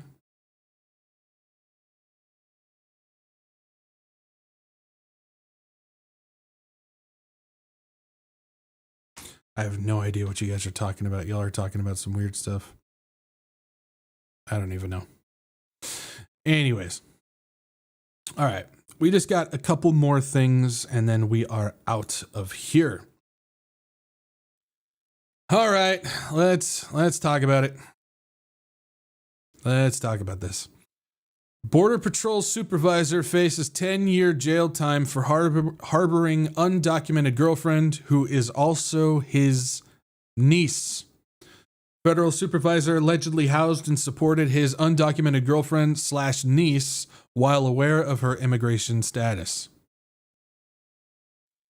Just add this up to the laundry list of problems with these guys. Andres Wilkinson, 52, a senior U.S. Customs and Border Protection supervisor, is now facing serious federal charges. Prosecutors say he sheltered an undocumented woman he's allegedly dating. The plot twist thickens when it was found that she is also his niece. Again, this is in Alabama now. Wilkinson gave her a place to live, credit cards, and money, even though he knew she had overstayed her visa. Wilkinson has been with the CBP since 2001, became a supervisor in 2021. Authorities claim that he didn't just give her shelter. The Express reported that he allegedly drove her through Border Patrol checkpoints. Investigators discovered that she and her young child were living at his home after monitoring the property. The allegations paint a picture of a top federal officer ignoring the rules he's supposed to enforce. The twist, the woman, Elva Edith Garcia Vallejo, is reportedly Wilkinson's niece. Federal prosecutors say that the relationship was romantic, and details make this case especially complicated and unusual. Court documents say Garcia Vallejo had been living with Wilkinson since August 2024. She also traveled with him to San Antonio, and her minor child lived with them. It's not clear if Wilkinson is the child's father. Please, Lord, don't. Please just don't. Don't let it be. That's all I can say. Please don't. Wilkinson faces up to 10 years in federal prison if convicted of harboring an undocumented person. He also is fined $250,000. Prosecutors argued that he abused his CBP position to hide Garcia Vallejo's illegal status, which makes this more than just a family favor. It's a breach of public trust. Again, this is just another one. Stack it up. That list is a mile high now of the corruption of these Border Patrol agents and ICE agents that are going on. We just went over a massive list of a bunch of them that have been caught with sexual crimes, violent crimes, molesting children. And the list goes on and on and on. Now we got this one who's a Border Patrol supervisor who's harboring an illegal girlfriend who's his niece and may have a child with her. Oh my goodness, man. But unwavering support, because that's a true patriot right there. That's what they're telling us, at least. Let's move on from that one, shall we? Let's take a look at this. U.S. spends $35 million to send deportees to third-party nations. The Trump administration has spent more than $35 million to deport roughly 300 migrants to countries they had no connection to. This seems like a good use of money. 35 million of your dollars to send 300 migrants to countries that they are not from.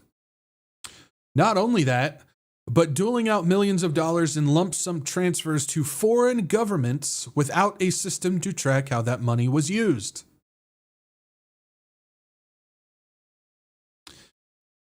My oh my. The report outlines the cost of President Donald Trump's controversial policy of sending non-citizens to countries other than their own. The White House, it gets more ridiculous. Hang with me. The White House has argued that this method is necessary to remove undocumented criminals whose home nations won't take them.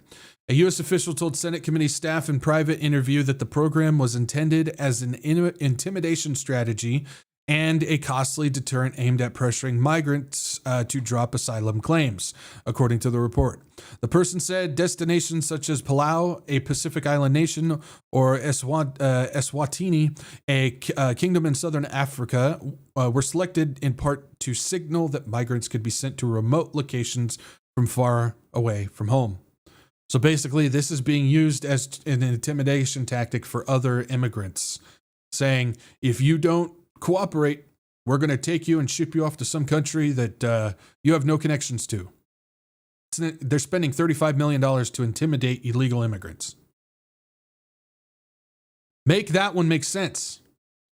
The bulk of the money went to 5 countries: Equatorial Guinea, Rwanda, El Salvador, Palau, and Eswatini, which collectively received $32 million. The funds were transferred directly to foreign governments rather than through third-party implementing partners, and the State Department is not using outside auditors to track how the money is spent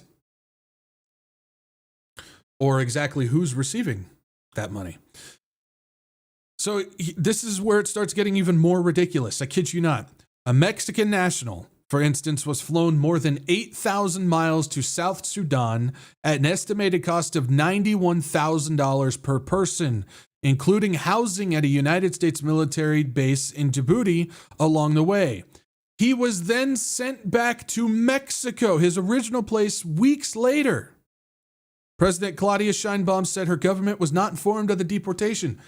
So they spent $91,000 to take a Mexican, send him to South Sudan, and then immediately pick him back up and ship him back to Mexico. Rather than just sending him back to Mexico like he was where he's from, which costs $5. Here's some gas money and a gas station burrito. There you go. Gets even more ridiculous.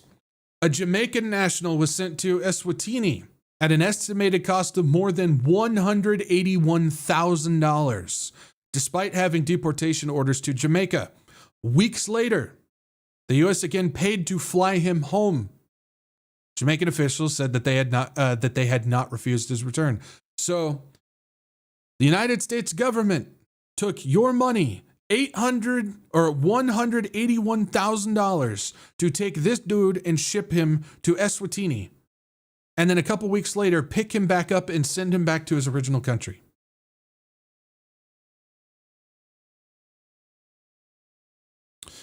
Separately, the Trump administration is moving ahead with $38.3 billion plan to remake the U.S. immigration detention system.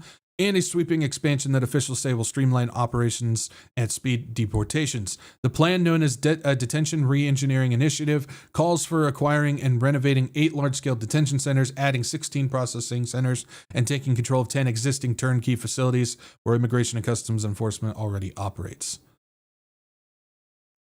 This is how ridiculously stupid this whole thing is. Meanwhile, we got people seal clapping this, saying, this is what I voted for. And I'm sitting there going, this is the dumbest thing that I've ever seen in my life. Meanwhile, they're continuing to build up a massive confinement detention center system across the entire United States. Again, we're told that their goal is to go collect the immigrants and ship them out. But yet they're going to spend upwards of they've already spent $55 billion, and it's still climbing, of money to build a permanent network of huge detention centers that are all interconnected with the system, built next to railroads and bus systems. And they're saying that that is going to be used in order to take care of the immigration problem. Why do you need that much money to build a permanent network for immigrants, that once you take care of the problem, it should all be done? You wouldn't need all of that. No, they're building permanent infrastructure because they plan on making this a permanent prison system, prison country for us. Meanwhile, they're spending $180,000 to take a dude, send him to Eswatini, and then picking him back up and sending him to Jamaica, or taking a Mexican dude and shipping him off to South Sudan for $81,000 and then picking him back up and taking him right back to Mexico.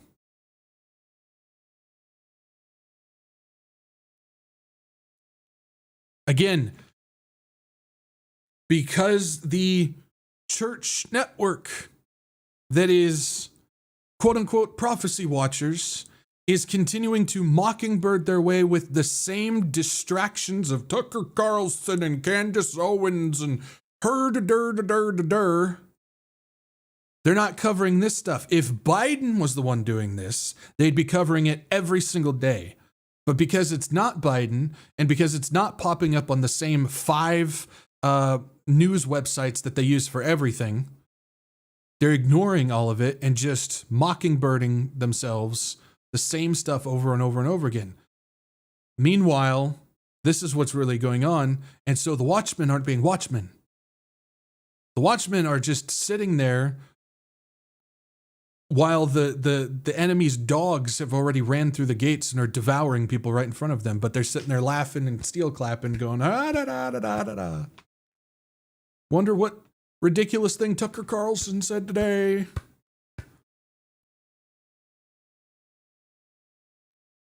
Sorry, guys, I'm just fed up with it. It's just, to see it day in and day out, it's ridiculous. Now, on top of that, we got this.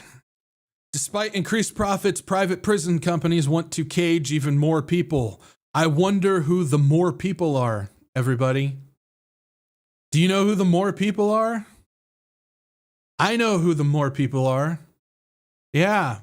Investors on Core Civic and GEO Group's quarterly earning calls expressed frustration that ICE's record immigration detention numbers aren't high enough.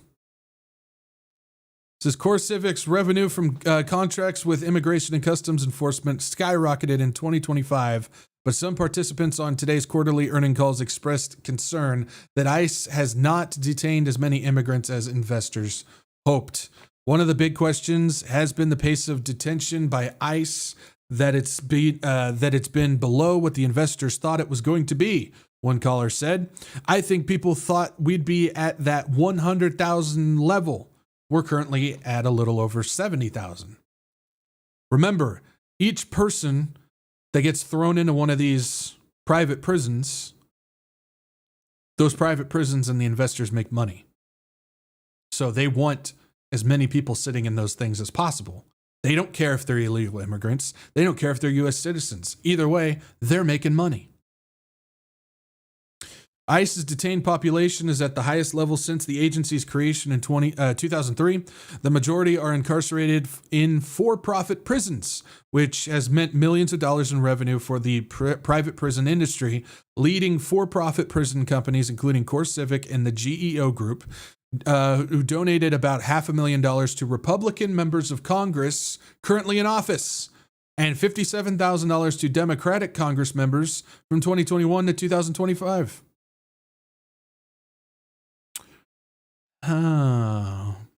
During the last 3 months of 2025, CoreCivic's revenue from ICE more than doubled from the previous year, from $244.7 million compared to $120.3 million. They're making bank. The company's profits spiked to $116.5 million in 2025, an almost 70% increase from the previous year. CoreCivic expects 2026 to be even more lucrative. The company projects its net revenue to increase between $147.5 million and $157.5 million. And they want more people in there because they make a whole bunch of money. How about the GEO Group, who held its earning calls just a few hours after CoreCivic's? Like CoreCivic, its net income and total revenue rose significantly from 2024 to 2025, although the company still carries approximately $1.65 billion in total debt. The company's net income for the fourth quarter doubled from $15.5 million to $31.8 million over the previous year. GEO's group total revenue for 2025 was $2.63 billion.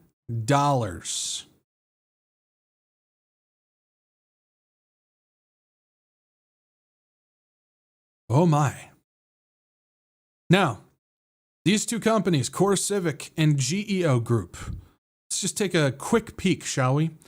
Private prison companies, CoreCivic and GEO Group, each donated $500,000 to Trump, potentially positioning themselves to benefit from Trump's planned immigration policy. So each group donated $500,000 directly to Trump. And then how did Trump respond? Those are the two companies that got the detention center contracts. About this, the private prison behemoth GEO Group became the first corporation whose PAC maxed out to former President Donald Trump's campaign. That same month, the company used a subsidiary to give an additional $500,000 to a pro-Trump super PAC. The $5,000 contribution that the GEO Group's PAC gave to the Trump campaign was part of a larger $15,000 contribution it gave to the Trump Save America Joint Fundraising Committee, a PAC that raises money for Trump's campaign and his leadership PAC. Save America, which has spent tens of millions of dollars on Trump's legal bills. On the same day, the JFC also reported receiving two contributions of $11.6 thousand each from two GEO Group executives, founder and board chairman George Zolli and CEO Brian Evans. The $500,000 contribution that the GEO Group gave to Make America Great Again, a pro-Trump super PAC, came from a subsidiary called GEO Acquisition 2, Inc. So these two groups made sure, like all of the other ones that continue to get contracts and pardons and deals, as long as you give to Trump, he'll return the favor. So these two groups gave a boatload of money to Trump. And how did Trump return the favor? Gave him the contracts for ICE detention centers.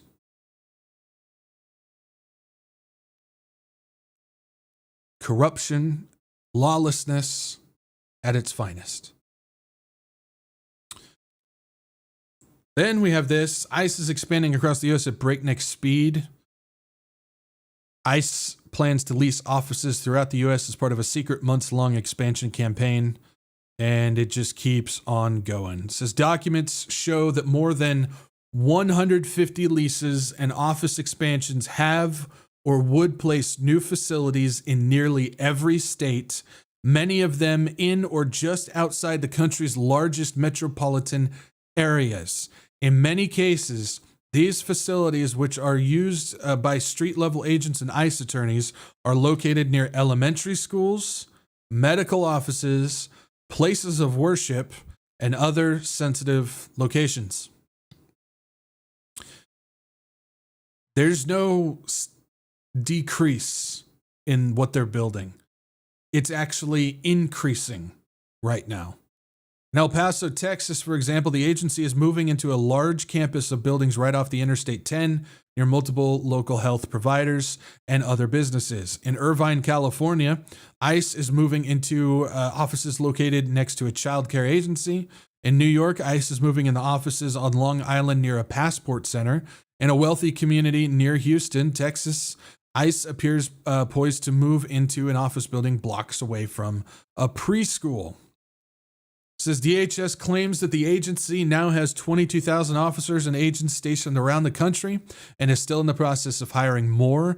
The agency received nearly $80 billion in funding as part of Trump's One Big Beautiful Bill Act, giving it virtually unlimited resources. That does not include the $55 billion through the Navy contract that they have that we've already covered. It says by early November, according to documents viewed by Wired, 19 projects had already been awarded in cities around the U.S. So this was this past November, including Nashville, Tennessee, Dallas, Texas, Sacramento, California, and Tampa, Florida. Multiple projects were days away from being awarded in Miami, Florida, Pittsburgh, Pennsylvania, and New Orleans, Louisiana, among others. An emergency request for short-term space has been made in 8 cities, including Atlanta, Georgia, Baltimore, Maryland, Boston, Massachusetts, and Newark, New Jersey. The September memorandum, citing unusual and compelling urgency for office expansion, states that OPLA will be expanding its legal operations into Birmingham, Alabama, Fort Lauderdale, Fort Myers, Fort Lauderdale, Fort Myers, Jacksonville, and Tampa, Florida, Des Moines, Iowa, Boise, Idaho, Louisville, Kentucky, Baton Rouge, Louisiana, Grand Rapids, Michigan, St. Louis, Missouri, Raleigh, North Carolina, Long Island, New York, Columbus, Ohio, Oklahoma City, Oklahoma, Pittsburgh, Pennsylvania, Charleston and Columbia, South Carolina, Nashville, Tennessee, Richmond, Virginia, Spokane, Washington, and Coeur d'Alene, Idaho, and Milwaukee, Wisconsin. Memorandum also states that the existing offices are at maximum capacity and will require additional space to accommodate the new employees hired. At the time, the memo states that the OPLA had selected almost 1,000 attorneys to hire. Texas has had at least 9 leasing projects underway. The Trump administration official recently told Wired that California and New York are next for the type of fraud investigation that it culminated in 3,000 ICE agents in Minneapolis. So California and New York, strap in. Looks like you're next. At least 7 leasing projects are underway in California. In New York and New Jersey, ICE is expanding its physical footprint rapidly. The same pattern plays out in dozens of other cities across the U.S. ICE's expansion includes not just its own pre-existing space or sharing an office with other government agencies, but also situates its agents near sensitive civilian locations. Again, if you think this has anything to do with immigration, you are dreaming. They are not setting this up for immigrants. There's no possible way that you can manipulate that and maneuver that for that to make any sense whatsoever. They are prepping for the future. They are prepping for the future. And finishing this off for tonight, woman seen trying to set fire to South Kansas City warehouse tied to previous ICE detention proposal.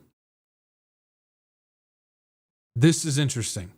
A woman was seen trying to set fire to a South Kansas City warehouse on Thursday, the same site that had been proposed as a possible immigration detention center. KMBC 9 reporter Andy Alcock said he witnessed the woman throw what appeared to be liquid onto the windows before the fire started. Okay. When you first hear that, you think some crazy woman attempting to burn down a detention center before they can start rolling with it. This is the first thing you think of. Problem is none of that makes sense. The problem with that is this detention center, which was the owner of it was attempting or was talking to ICE in order to lease it out to make it a detention center. Canceled it. Canceled all talks, canceled the sale. We're not going to do it. After that was announced, this woman in flip-flops, a thing of lighter fluid, and a small matchbook happens to show up at this detention center with KMBC 9 reporter and video camera already set up there in broad daylight. Squirts some lighter fluid on windows and lights it on fire while she's being filmed in broad daylight.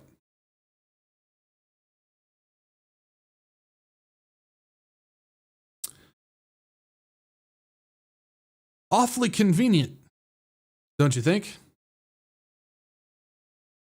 Little convenient. Something tells me that this was possibly going to be a false flag that maybe didn't work. That's all I can say. Because this had all the setup for that. Because this doesn't make any sense. This doesn't make any sense. I think they were attempting to false flag something in Kansas City to make it look like there was an uprising against ICE detention facility, and it didn't work out. That's what I'm thinking. Yeah, not of this world. The news station just happened to be sitting in the parking lot eating lunch. That's basically what they're telling. That's what they said. So after the news already came out that this project the sale was kaput, in broad daylight, this random woman comes in flip-flops and lighter fluid and starts lighting a couple windows on fire while the news team is sitting right there in the parking lot filming the whole thing. Come on. Come on. You got to try a little bit harder than that now. You got to try a little bit harder than that. Something tells me that false flag didn't quite work. And so what that tells me is there's going to be some false flags coming up. Something tells me that as we move closer towards summertime, I think we're going to start seeing some more uprising against ICE and detention centers. You might start seeing some of these buildings go up in flames. You might start seeing some of that stuff to try and start maybe sparking something.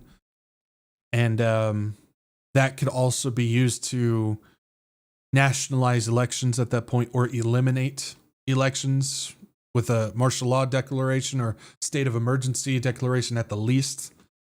And you could so you can see some avenues where this could start taking off. Now, we don't know what's going to happen, so I'm not going to sit here and say one way or the other, but that's just too obvious. I mean, come on. Come on. Anyways. With all that being said, though, with the chaos that is currently going on, again, I still got just a stack of stuff over here that we haven't been able to get to yet. It just keeps on pouring in. It just keeps on pouring in. There's so much chaos. All I can tell you is embrace the chaos, guys. That's all I can tell you. Because if you're one of those people that's going to sit there and you're going to every day try and resist it, try to fight what's going on, try and push back against a wall of water that there's no way that you can do it, you're going to drive yourself nuts. You're going to get depressed. You're going to get tired. You're going to start going crazy. You're going to start falling into dark places. Your faith is going to start getting pushed around. It's not the place that you want to be. Embrace the chaos. Don't fight against it. Realize and understand that in this time of the last days, that the chaos is not only going to be here, but it's going to increase. Not decrease, it's going to increase. There's no reprieve. No matter what Brandon Holthouse continues to say, God put Trump in there to give us a reprieve. You are so full of it, dude. There's no reprieve. The chaos is getting worse. It's increasing. Embrace it. Embrace it.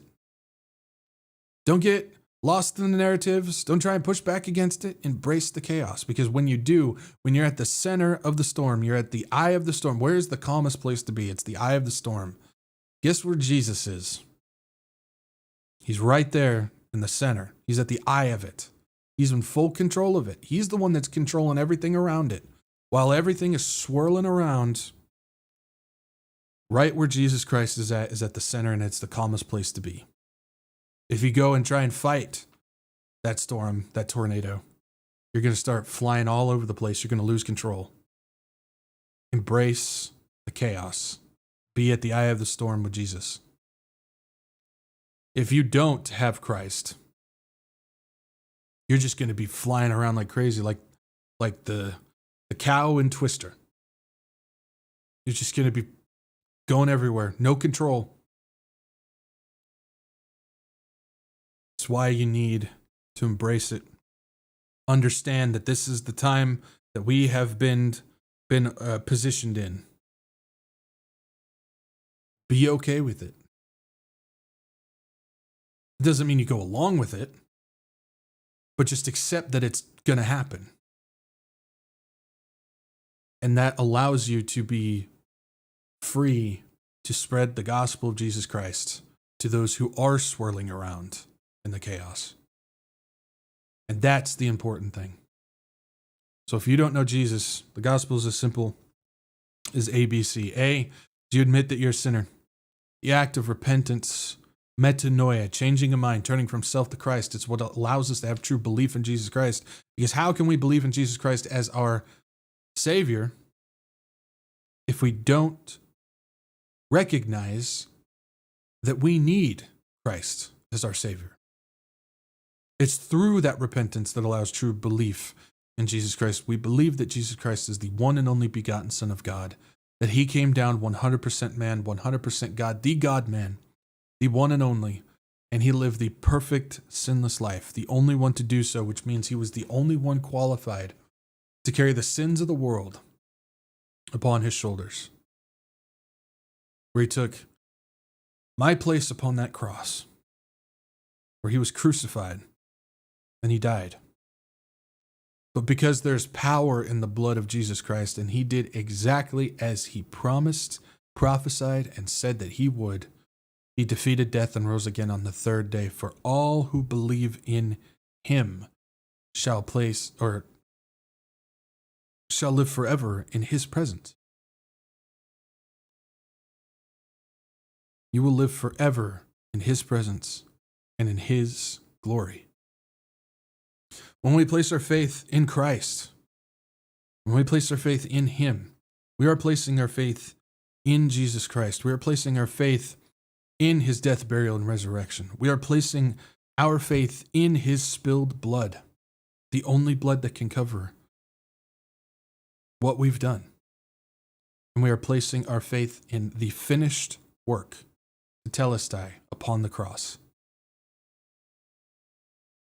And it's only by placing our belief, our faith, our trust in him that we shall receive salvation. And C, as we call upon the Lord, when we receive salvation, we are indwelt with the Holy Spirit.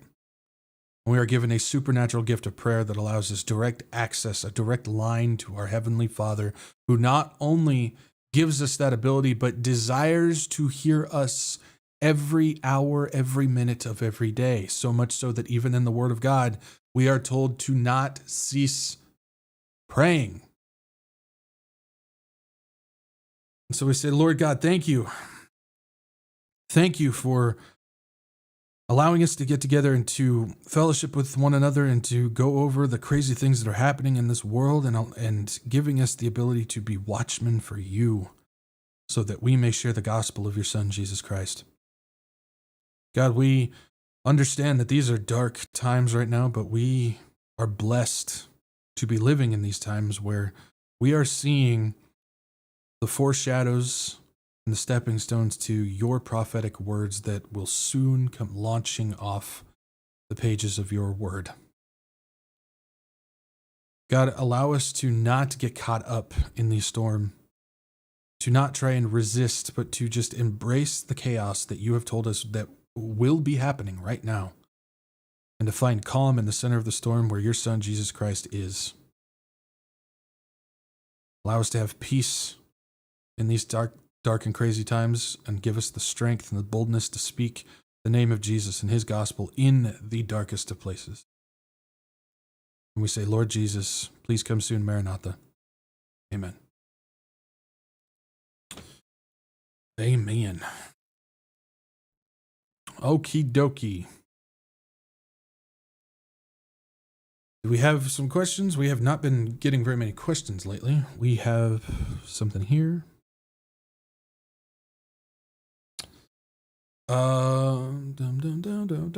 Kev P question. Do you think Pam Bondi will continue to lie to the people? Yeah. Or will they fire her so the people can continue to be happy? Just curious why no pastors in Calvary will talk about it. You say in Calvary won't talk about it, but I'd say that most pastors anywhere won't talk about it. I think Pam Bondi's their girl. If anybody is willing to go through the absolute she got body slammed at that hearing that just happened.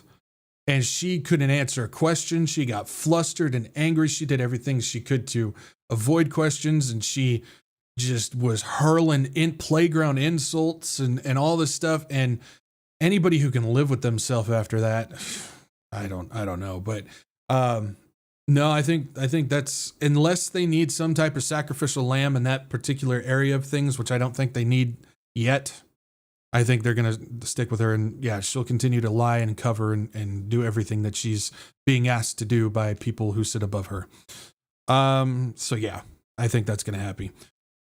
They don't care about people's happiness right now. They're in the middle of distractions and cover-ups and corruption and moving forward with the agenda that has been given to them.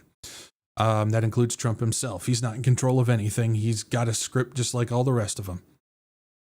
Just curious why no pastors in Calvary. Again, it's not just Calvary. It's majority of pastors out there in general won't talk about it because, one, I think a lot of them are ignorant on the fact, and they're not going to open their mouth about something like that, which good. They shouldn't. If they don't know anything, then they need to keep their mouths shut because it's only going to cause harm if they open it up about something they don't know about. But for the other ones, it's all about cover because they're the same ones that berated you and guilt tripped you and brainwashed you for months and months and months about how it is our God-given responsibility to go out and support and vote for all the people who are against the Democrats. And that means Trump and all the other pedophiles and pedophile protectors connected to him and so on and so forth. And so they can't turn their back now. There's some that are attempting to do so, which they're avoiding all responsibility and accountability and repentance that they should be publicly doing right now, like Billy Crone. It's funny how everybody is all of a sudden in support of Billy Crone. Glad to see that he's calling out Trump and all that stuff. That's great. But what about the fact that he was guilt tripping you and telling you that you were being disobedient to God beforehand? He needs to be held accountable and publicly repent for what he did and say that he was wrong, but he's never going to do that. He avoided the truth and accountability like a coward, and many of them have done that. And so when it comes to things like Pam Bondi and the other ones, they're not going to do it. Because they're the same ones that said, you are doing what God wants you to do by voting for these people. So they're not going to talk about something that they told you about, that they guilt tripped you into doing something. Again, Mockingbird is very much alive in the church. And again, I'll get emails and comments saying that I'm being a mean person and all these things because of what I just said. But the fact is no, that's not being a mean person. That's having a spine and standing for what the truth says. The reason why the church is the way it is now is because they have been trained that the word do so in love means be weak and don't offend people. Well, the fact is truth in love will offend the crap out of everybody. We're called to be warriors, not cowards. That's why the church is where it's at now. Yeah. One last question. Hopefully that answers your question, Kev. CL Moody question. If we encounter ICE, how do you suggest we deal with them? I'm not going to touch that one. I'm just not going to touch that one. Read the situation and let the Lord lead you in that moment. Yeah, I'm not going to go there. For many reasons. No offense, CL Moody. I don't think that's something I should handle. But yeah, so we'll just leave it there. Usual spiel. If you guys can, like, share, subscribe, get this out to as many people as you can. It's not about views, not about butts and seats, but it is about getting the warning out to people and getting people to Jesus. So if you guys can do me a solid and like, share, subscribe, certainly appreciate it. And we're trying to get out there and to try and get as many people to Christ as possible.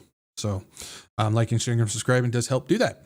If you guys also want to, you can follow along on Rumble and Telegram. Those are my backup channels. If I get booted off YouTube, we'll be back up live streaming over on Rumble. So make sure you guys follow over there. Telegram, I post updates, announcements, and other little things here and there that I can't necessarily put in video format. And so if you guys want to follow along, you guys can.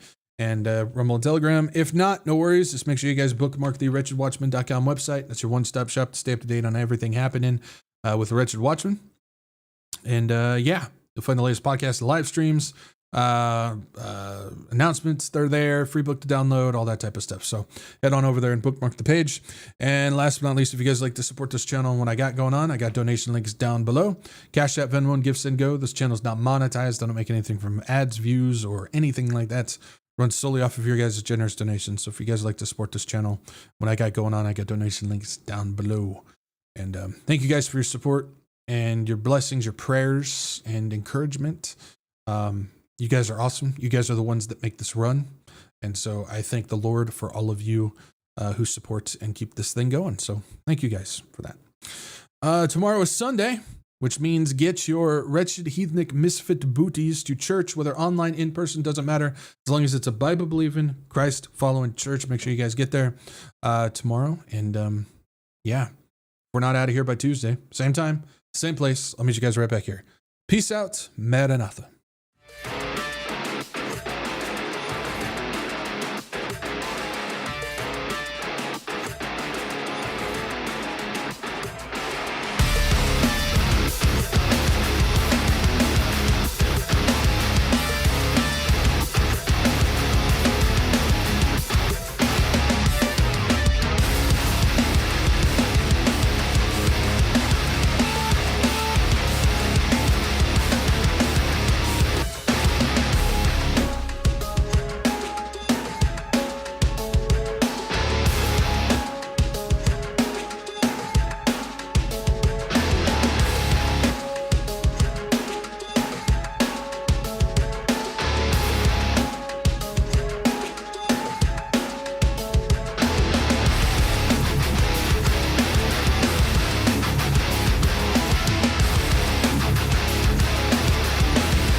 You're still here? It's over. Go home.